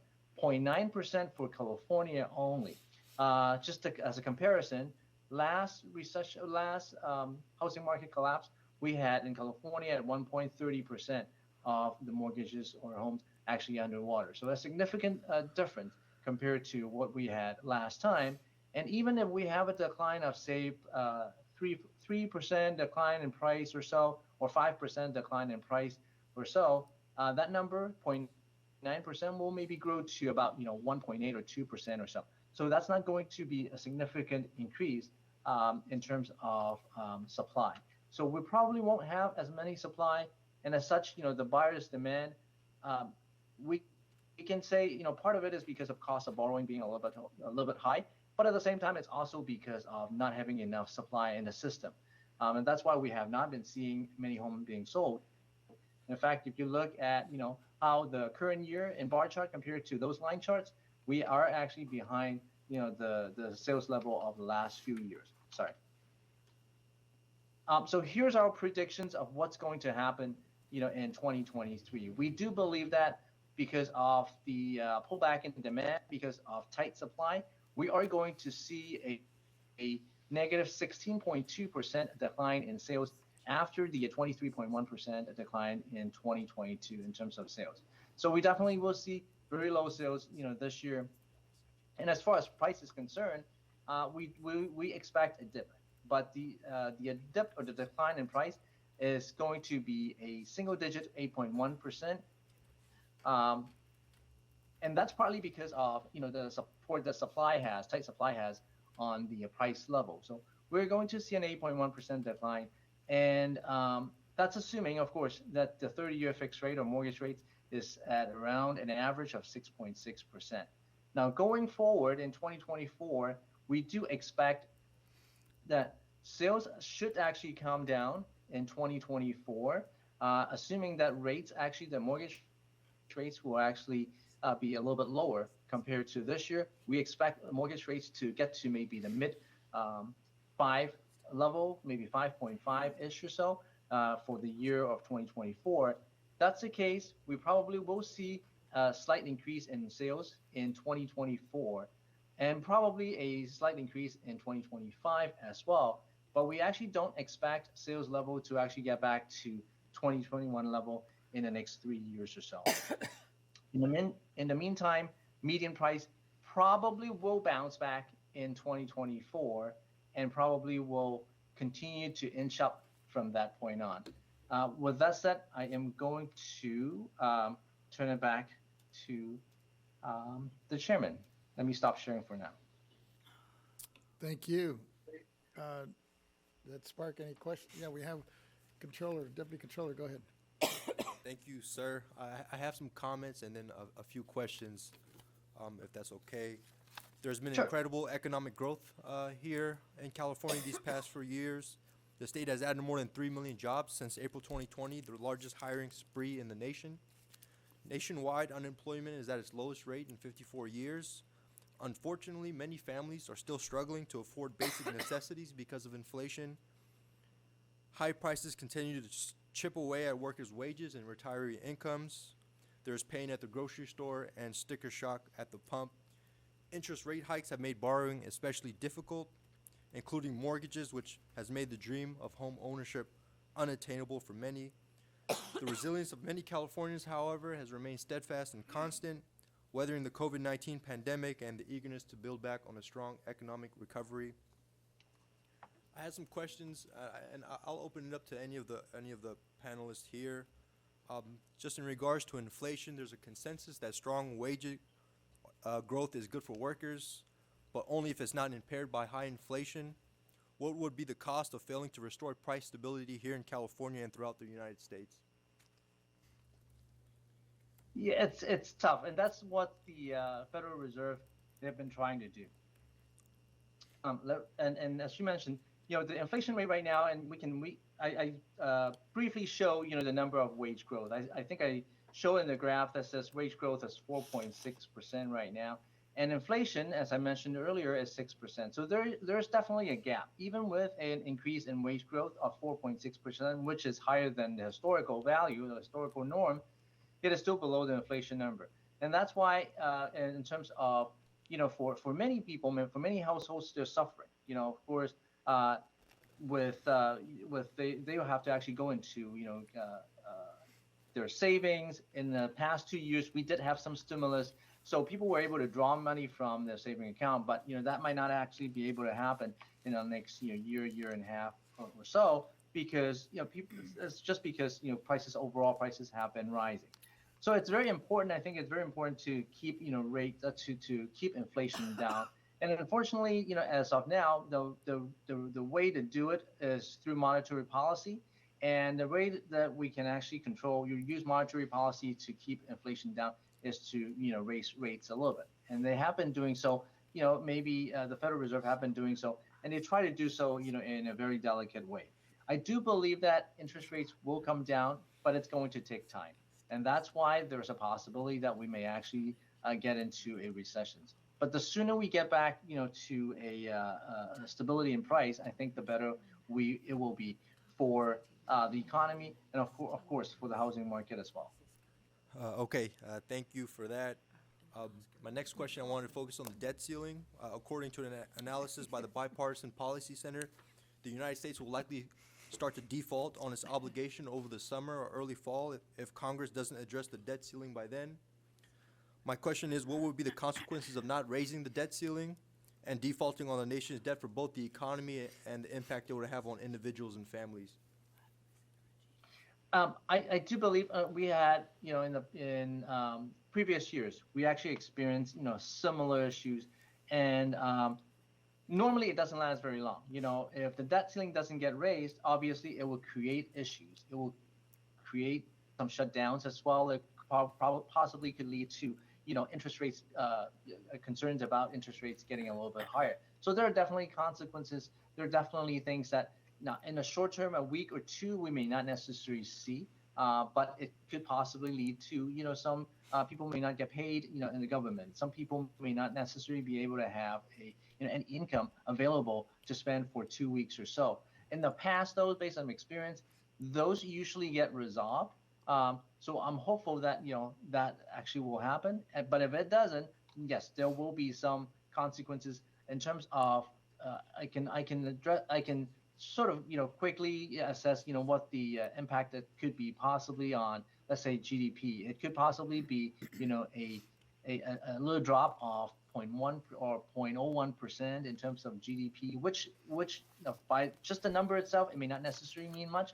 But when we actually turn it into, how much people can actually spend, how much people actually have to borrow from, other people in order to survive for that couple of weeks, that could actually lead to more people in debt.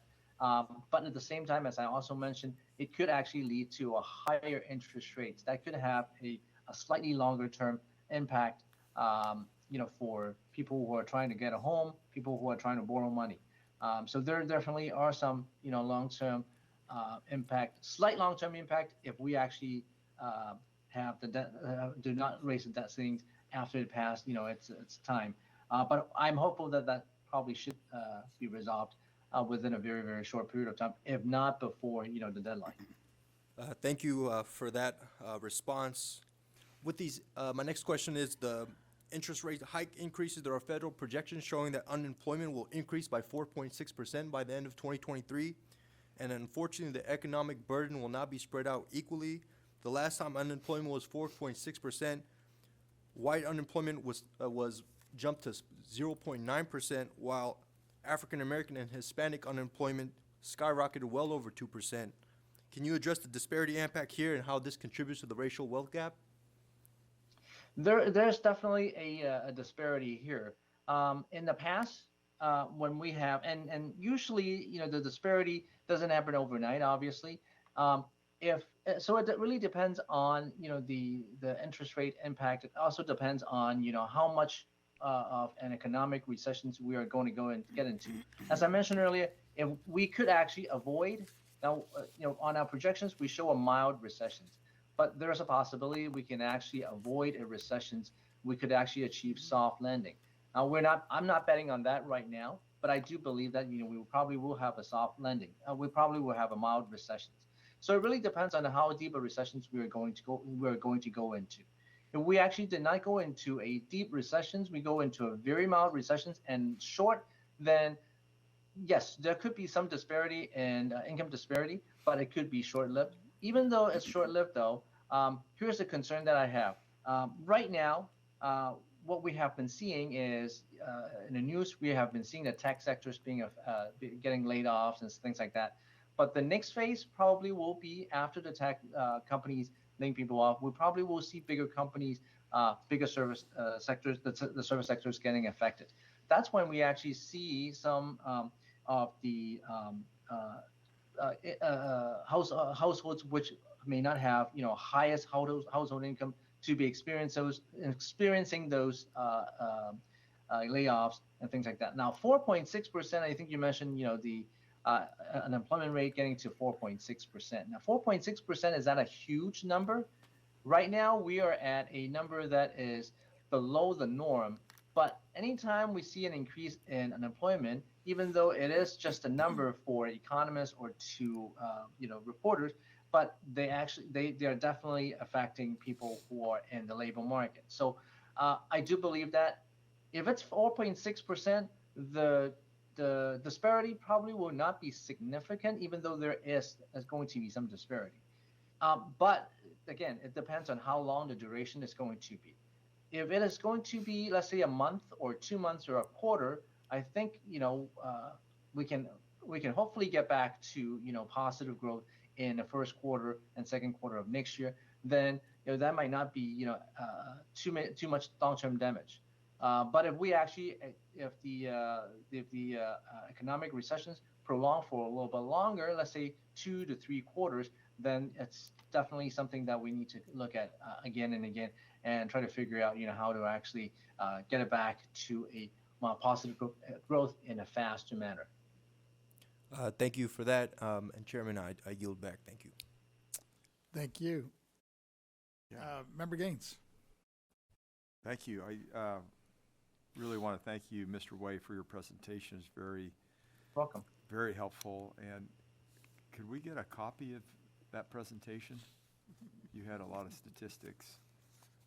And I have not sent it yet, but I will be sending it to the correspondent. Oh, that'd be great. Yeah, if we could get, I don't know if my colleagues are interested, but I'd like to look at that again. It's very, very helpful and very up to date, even with the latest interest increase as of today. So thank you.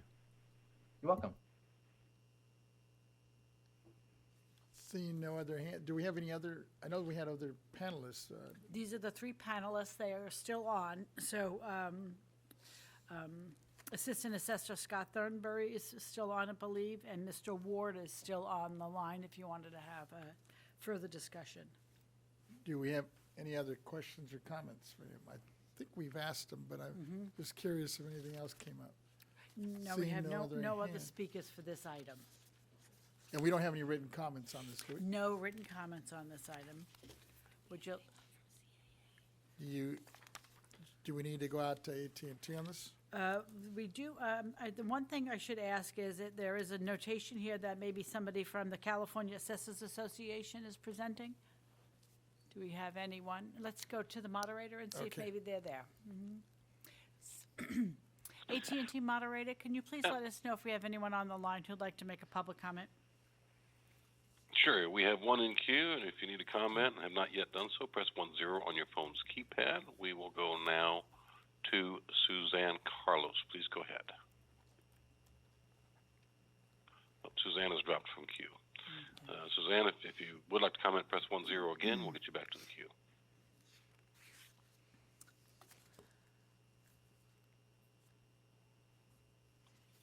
There she is. She's back.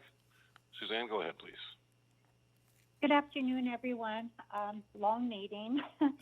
I chimed in earlier today at about 11:30, and I had to leave, and I'm back. I had submitted a public comment in regards to SCA 4, and unfortunately, I'm not sure why it wasn't read. Ms. Yes. The subject matter that you're speaking on is not what we're talking about right now. We're seeking a public comment on our board members' new matters on economic trends. Okay. We will go out for public comment later on this afternoon, and you could submit, but did you submit your comment into the public comment line that we have? I thought I did, but apparently it wasn't read earlier, so I'll have to try and see if I can get to that again. And your name again is? Suzanne Carlos, Okay. Carlos. Okay. All righty. We will be going out for public comment in a short while here. If you would like to maintain on the line when that item comes up, items not on the agenda, you can speak then. Okay, great. Thank Okay, you. yes, thank you. Thank you for holding on. All righty. AT&T moderator, just want to make sure that there's no one else in the queue. We have no additional callers in queue. Thank you. Thank you very much. All Well, I'd like righty. to thank all the panelists. Thank you for spending some time with us, especially the PowerPoint presentations. I think were real helpful. Excuse me. It sounds like they'll be available to the members here shortly. So with that, I want to thank you again, and then we can move on. Ms. Cicchetti, if we have our Yes, next item. I just want to confirm this is the conclusion of item L1A. Okay.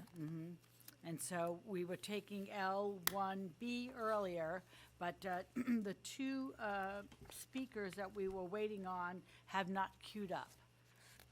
Honorable Nancy Skinner and Jordan Z. Marks, County of San Diego Assessor. So just wanted to make note on the record that we haven't heard from neither of them. Either, okay. So that we're going to move on then. I just want to make sure that's okay with you. Yes. Okay. Seeing no objections. Okay, thank you. Then we're going to go continue in the board member matters. Item L2, board member initiatives. L2A, agenda structure update.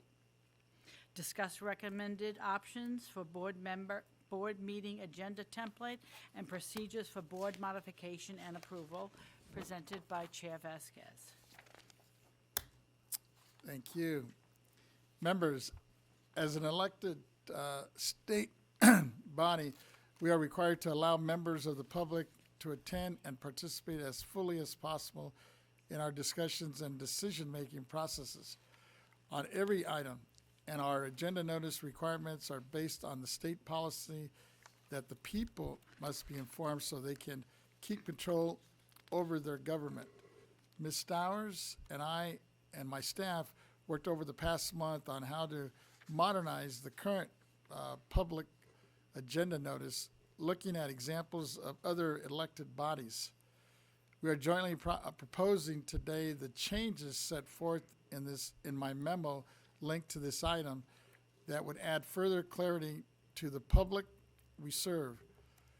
I'm going to ask Ms. Stowers to present the new agenda template, but we are open to your input and any additional suggestions you may have after her presentation. And Ms. Stowers is coming up.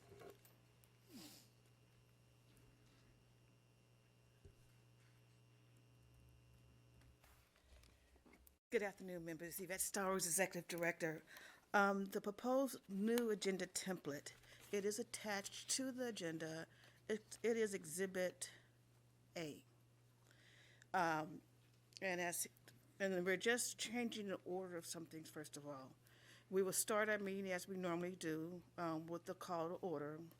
And after that, in the pledge, we will take up public comments on matters not on the agenda, bringing that up to the front of the agenda so that those who have an interest can speak as soon as possible, believing that's the best way, most transparent and taxpayer-friendly method.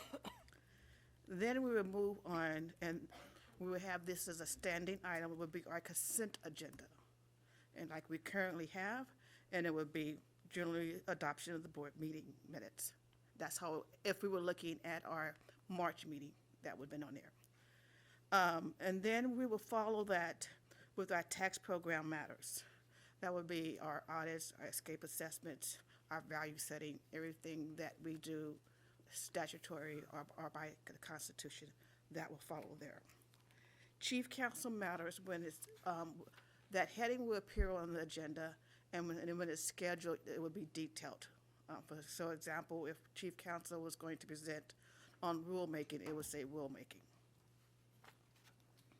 And then we go to the executive director's report, and it would be our standing report, starting with my report, and then report on operational priorities, the taxpayer rights advocates report, the property tax department report, which will have more detailed reports behind Mr. Young. Then we do our ledge report, and then we'll always follow with our board members' matters and initiatives. And this is where, like today, you will have your special presentations, anything that you guys would like to take up.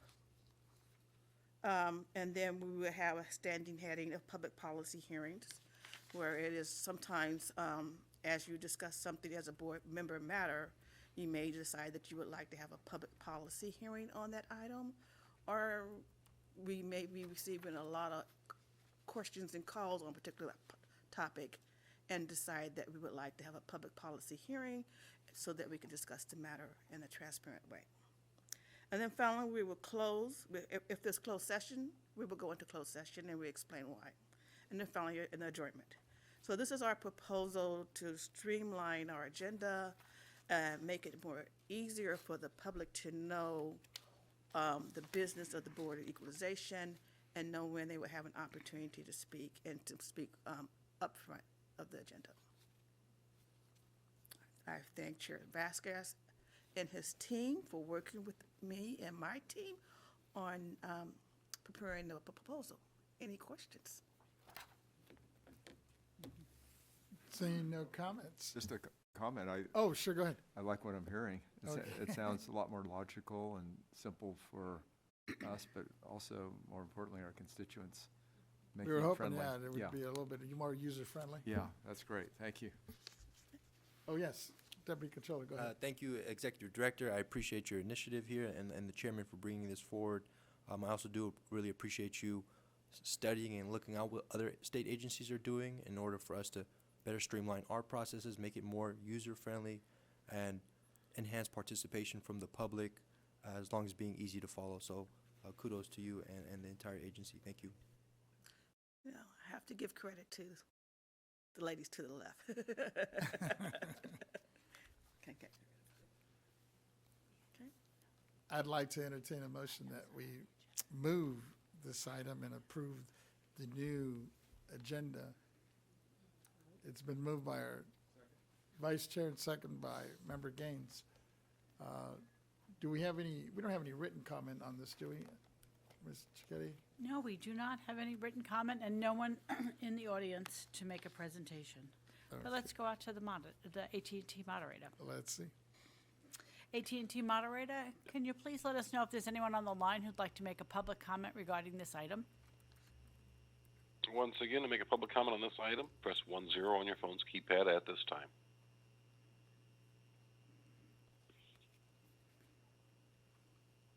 And we have no callers responding in queue.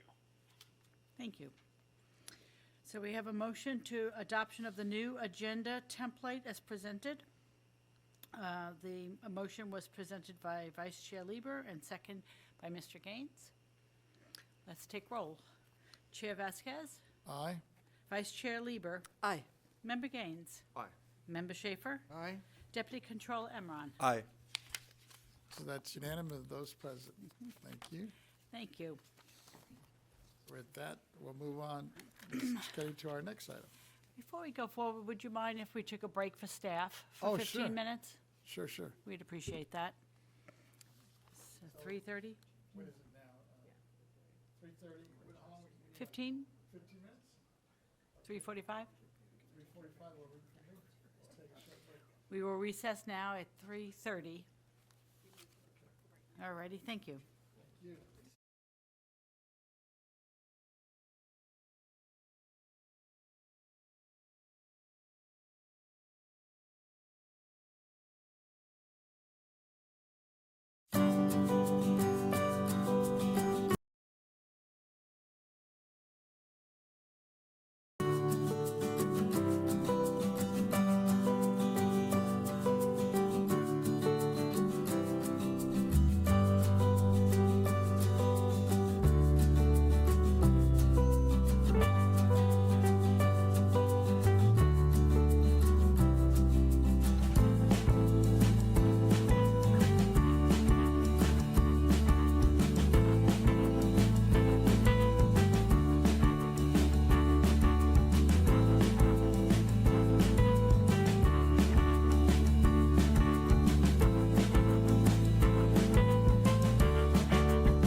item out of order to accommodate the speaker who wanted to make a comment. So we had Yes. skipped over this item, so we're going to go back to it.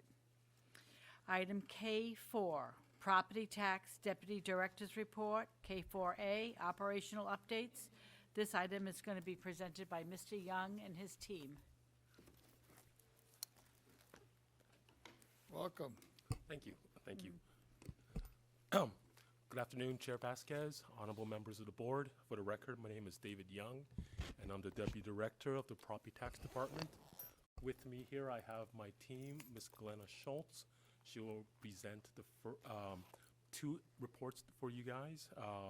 One on letters to assessors, and the second report for her will be the training and certification updates. And also with me is Ms. DiNapoli. You heard from her earlier today. She will be presenting the update for the State Assessed Properties Division. But before I turn it over to him, I do have a small report for you. In January, there was a request for some information that was made by the board. Specifically, it was about the the exemptions program, and you wanted some numbers. So I do have some of those numbers for you, and hopefully I can answer a question you also posed earlier today.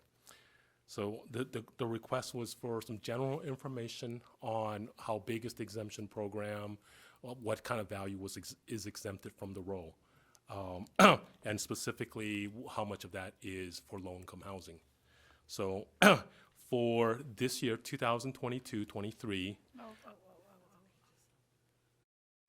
2022-23, approximately $282 billion was exempted from the local property taxation rolls. So that's all 58 counties, about $282 billion exempted from that roll. Out of that number, there was a question earlier as to what was the total amount and number of exemptions for the disabled veterans exemption. I have those numbers for you. There are, for this year, there's just a little bit over 68,000 disabled veterans exemption, and that is split between the regular disabled veterans exemption and the one for the low income. The total amount exempted is $9.9 billion, so almost $10 billion, of which only about $1 billion of that is for the low income veterans, and the other approximately $8.9 billion is for the regular disabled vets.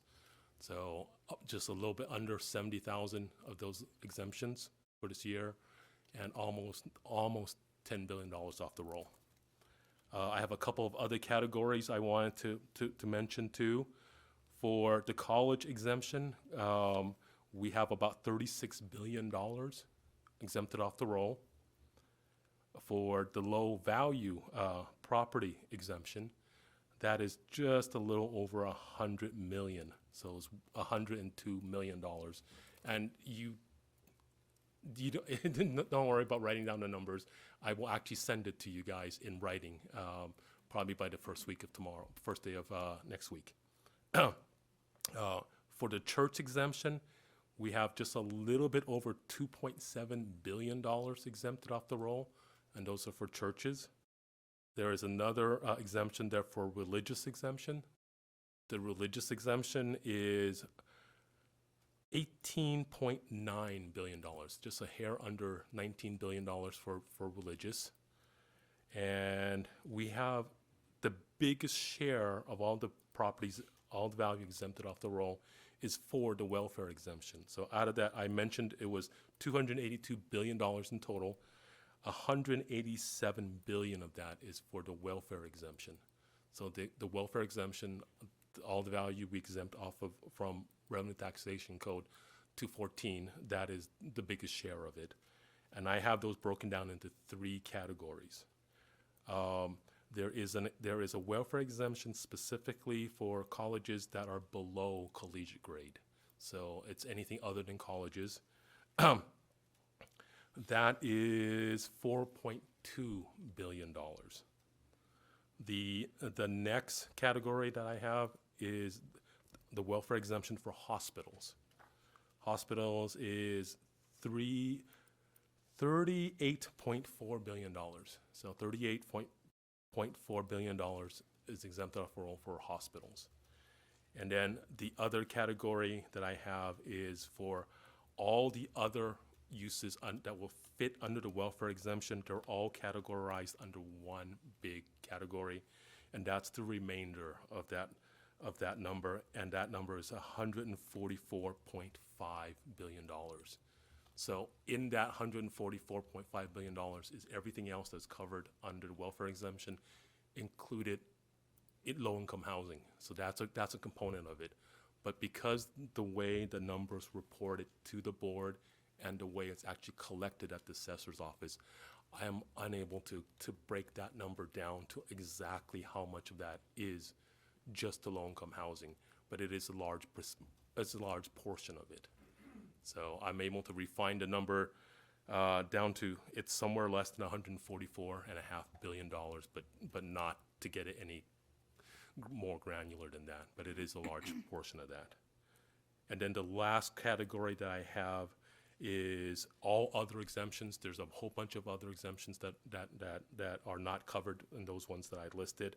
That's the remainder. It's $27.4 billion.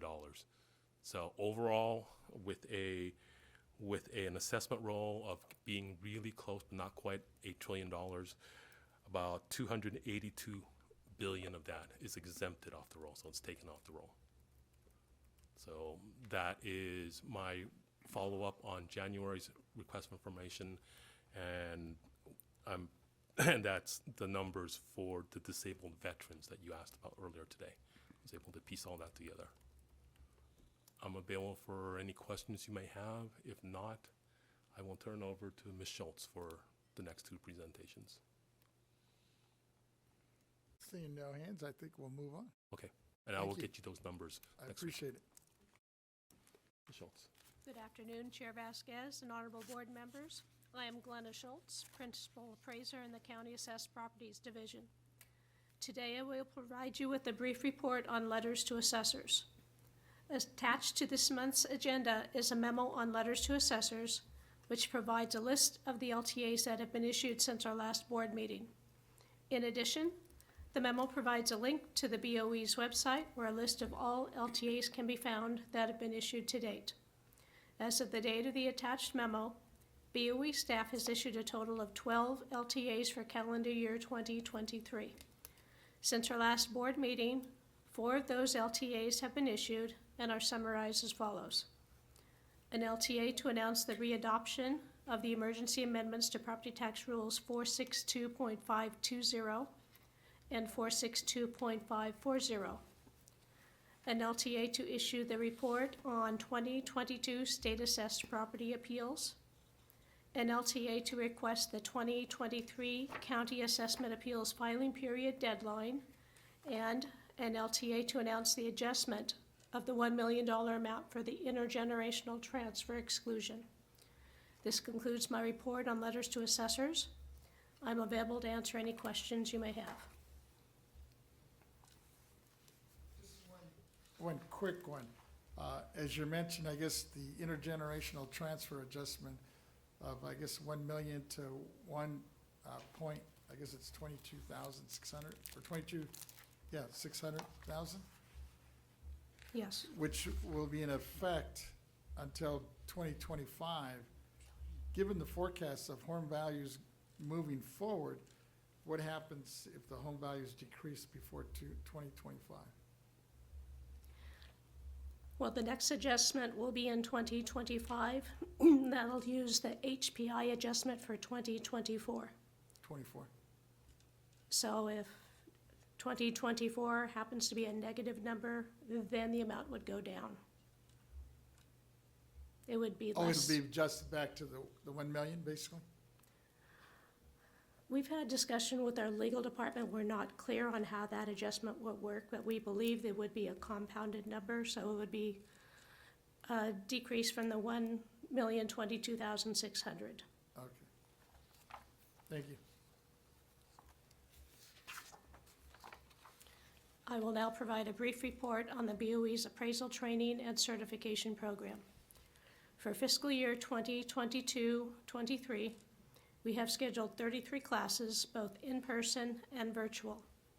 In addition to these classes, we have scheduled 3 workshops, one on mineral property, one on geothermal property, and one on taxable possessory interests. To date, we have completed 26 of the 33 classes and 2 of the 3 workshops. Since the last board meeting, we have taught 3 more classes and the workshop on geothermal property. We also continue to offer our existing online training courses available through American River College and California State University, Sacramento, as well as our online courses available on the BoE's website, plus our self-study training sessions also available on the BoE's website. With this combination of different types of teaching formats being offered and utilizing more staff from other resources, we anticipate being able to offer far more number of classes offered and the number of students taught in recent years. This concludes my report on training and certification. I'm available to answer any questions you may have.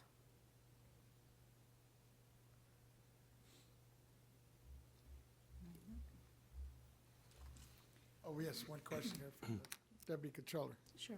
Thank you, Ms. Schultz, for your report. I believe that training and certification is one of the most important functions the board has to offer. And we've all experienced this in the past few months where there's been emergencies, disasters, the storms that have ravaged this state, the COVID-19 pandemic. So for those students that you mentioned in these 33 classes, some I believe maybe not be able to finish the course. Is the BoE offering some type of recourse for them to come back and finish their certification and be able to complete the course? Yes, if they're unable to finish, then they can retake the class. Retake the class. Is that an opportunity that's available like in this session? You mentioned the rolls close over the summertime, so they're trying to get these. They would be able to take it the next time the course is offered. Got it. Thank you so much. Okay, thank you. Thank you, Ms. Schultz.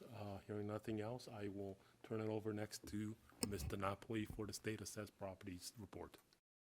Good afternoon again, Chair Vasquez and honorable members. My name is Pamela DiNapoli. I'm the manager of the Field Appraisal and Board Rule section of the State Assessed Properties Division. Our staff has, as you know, the date to file the annual property statement is March 1st. And staff are busy working on the 2023 unitary appraisals. Our staff has received and has processed a considerable amount of filing extension requests. Approximately 48% of our assessees requested extra time to file, and we granted the requests that were submitted by the deadline. In most instances, we provide the assessees with an additional 2 weeks to file. For the next few months, our staff will be busy completing the unitary appraisals, including and completing the land valuations for this year in order to complete the state assessed board rule timely for your adoption. That concludes my report on the status of our division's ongoing work for this month, and I'm here for any questions if you have any. I think we're good. Okay. That should wrap up our report. Thank you. Thank you. Thank you.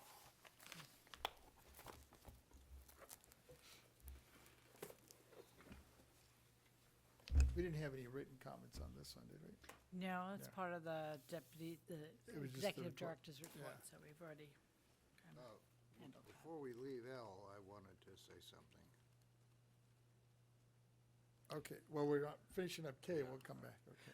I was just gonna say, we finished up the K items, now we're gonna return back to where we're going. If you'd like to reopen L again, yes, we can do that if that's what you'd like.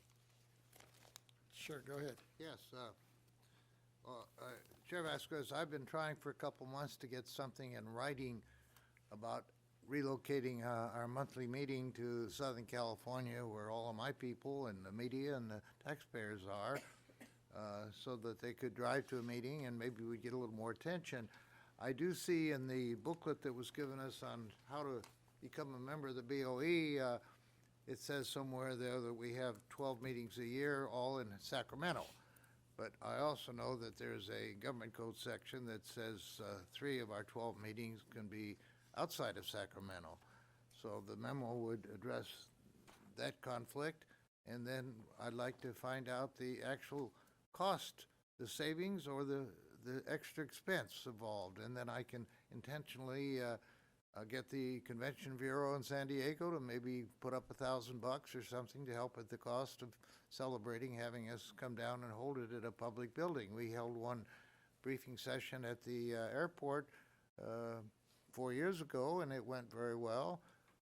The former assessor from the Orange County assessor, who's a former BoE member, said there's a magnificent county facility that we could have a meeting at, that they'd let us have it on a day off.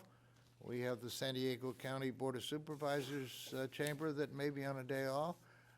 I would like to see something in writing. I know we don't like to put things in writing if we don't have to, but I think I need it so that I can refer to it and discuss it with others. And I hope the bottom line is that we will convene in San Diego a couple times a year, or Los Angeles or Orange County.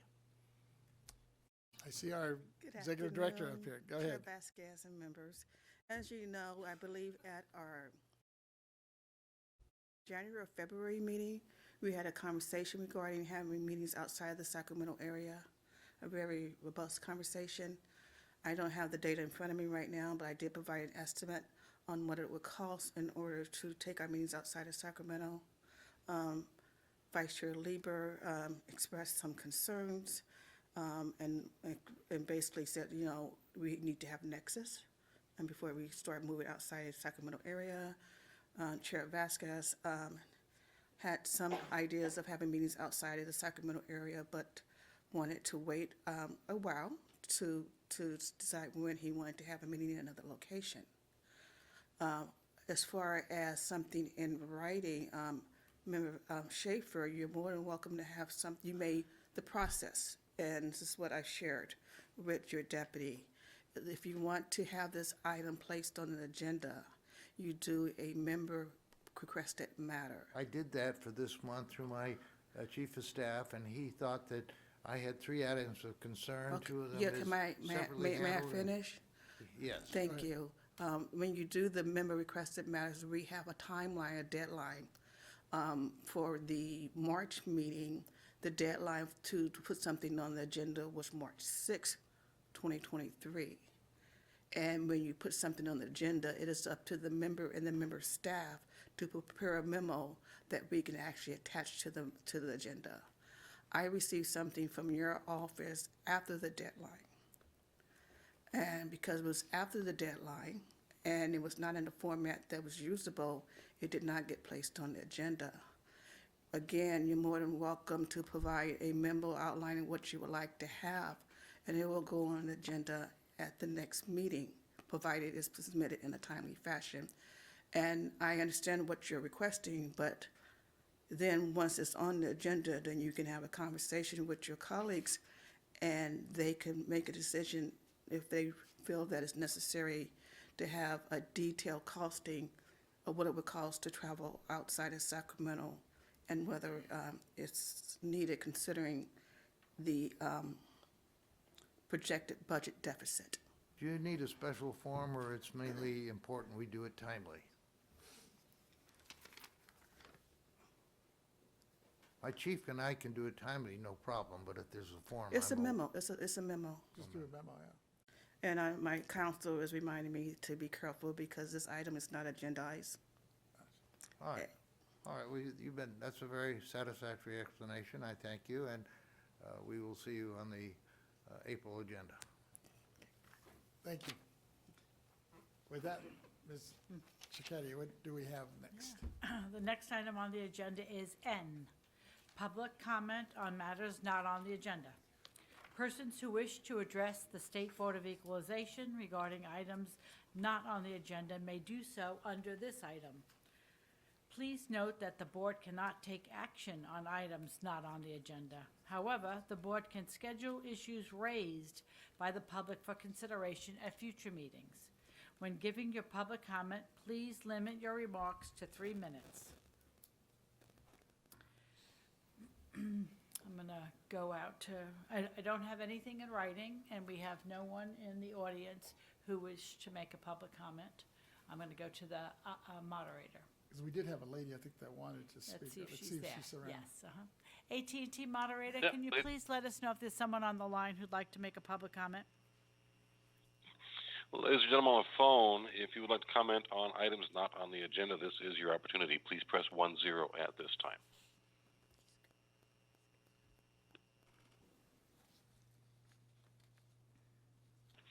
Once again, you can comment on items not on the agenda or general public comment. Please press 10 at this time.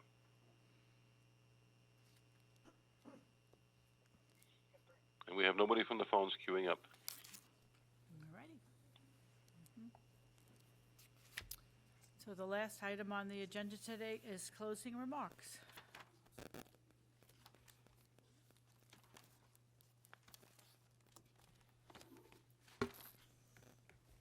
Well, I'd like to start just by thanking several of the presenters that we had. I know my Senator, Ben Allen, was really looking forward to spending some time with us, but I guess it looks like him and his family got that little nasty cold that's going around.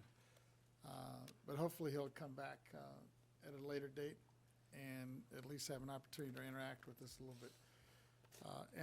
But then we had several others on the line that I know have very busy schedules, both from the Senate and the Assembly side of the House.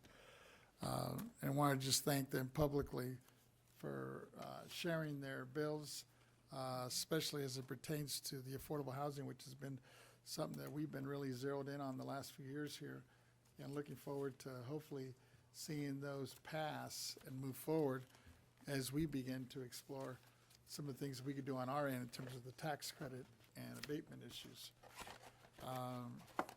And with that, let me just turn it over to any other members who wish to have any closing remarks. Oh, Vice Chair Lieber, go ahead.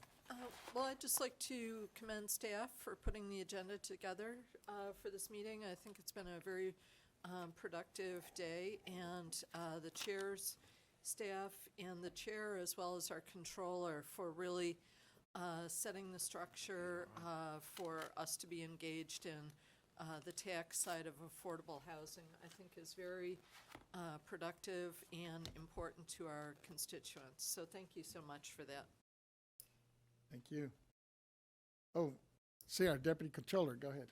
Thank you, Chairman. I would also like to commend the staff, the chairman as well, and his office for bringing all this wonderful information forward and moving this board in the right direction. I also want to take a moment to recognize, and my prayers out to all the families affected by these recent atmospheric rivers. I believe it's been the 12th or 13th atmospheric river in the past just 2-3 months. Roads have collapsed, homes have been damaged, and trees falling everywhere. So please, I urge everyone, please be safe and exercise caution when you're out there. And please use the BoE as a resource. As your elected taxpayer representatives, we are here for you, and we're all going to get through this together. Thank you. Thank you. With that, I have one adjourning motion unless anybody else has anything else. I would like to adjourn this meeting today in memory of Gloria Moraga, who was a dynamic woman at the age of 92 years young, had lived a long and meaningful life. She met her husband, Pete Moraga, who many of may have heard on KNX way back in the day, and he was one of the original broadcasters and directors of KMEX before it turned into Univision, as many of us know it today. She had a women's show herself called La Linda Mujer Mexicana that touched on issues important to Latinas in Arizona. Her soon-to-be husband was the station's program director. They were married for 49 years. She supported his rise through the Voice of America in Washington, D.C., stints with the U.S. embassies in Mexico City, Lima, Peru, and raising 5 children. In 1969, the family was evacuated from Peru after a military coup, and she came to California. Pete finished his tour of duty in Lima, and then followed her to Los Angeles.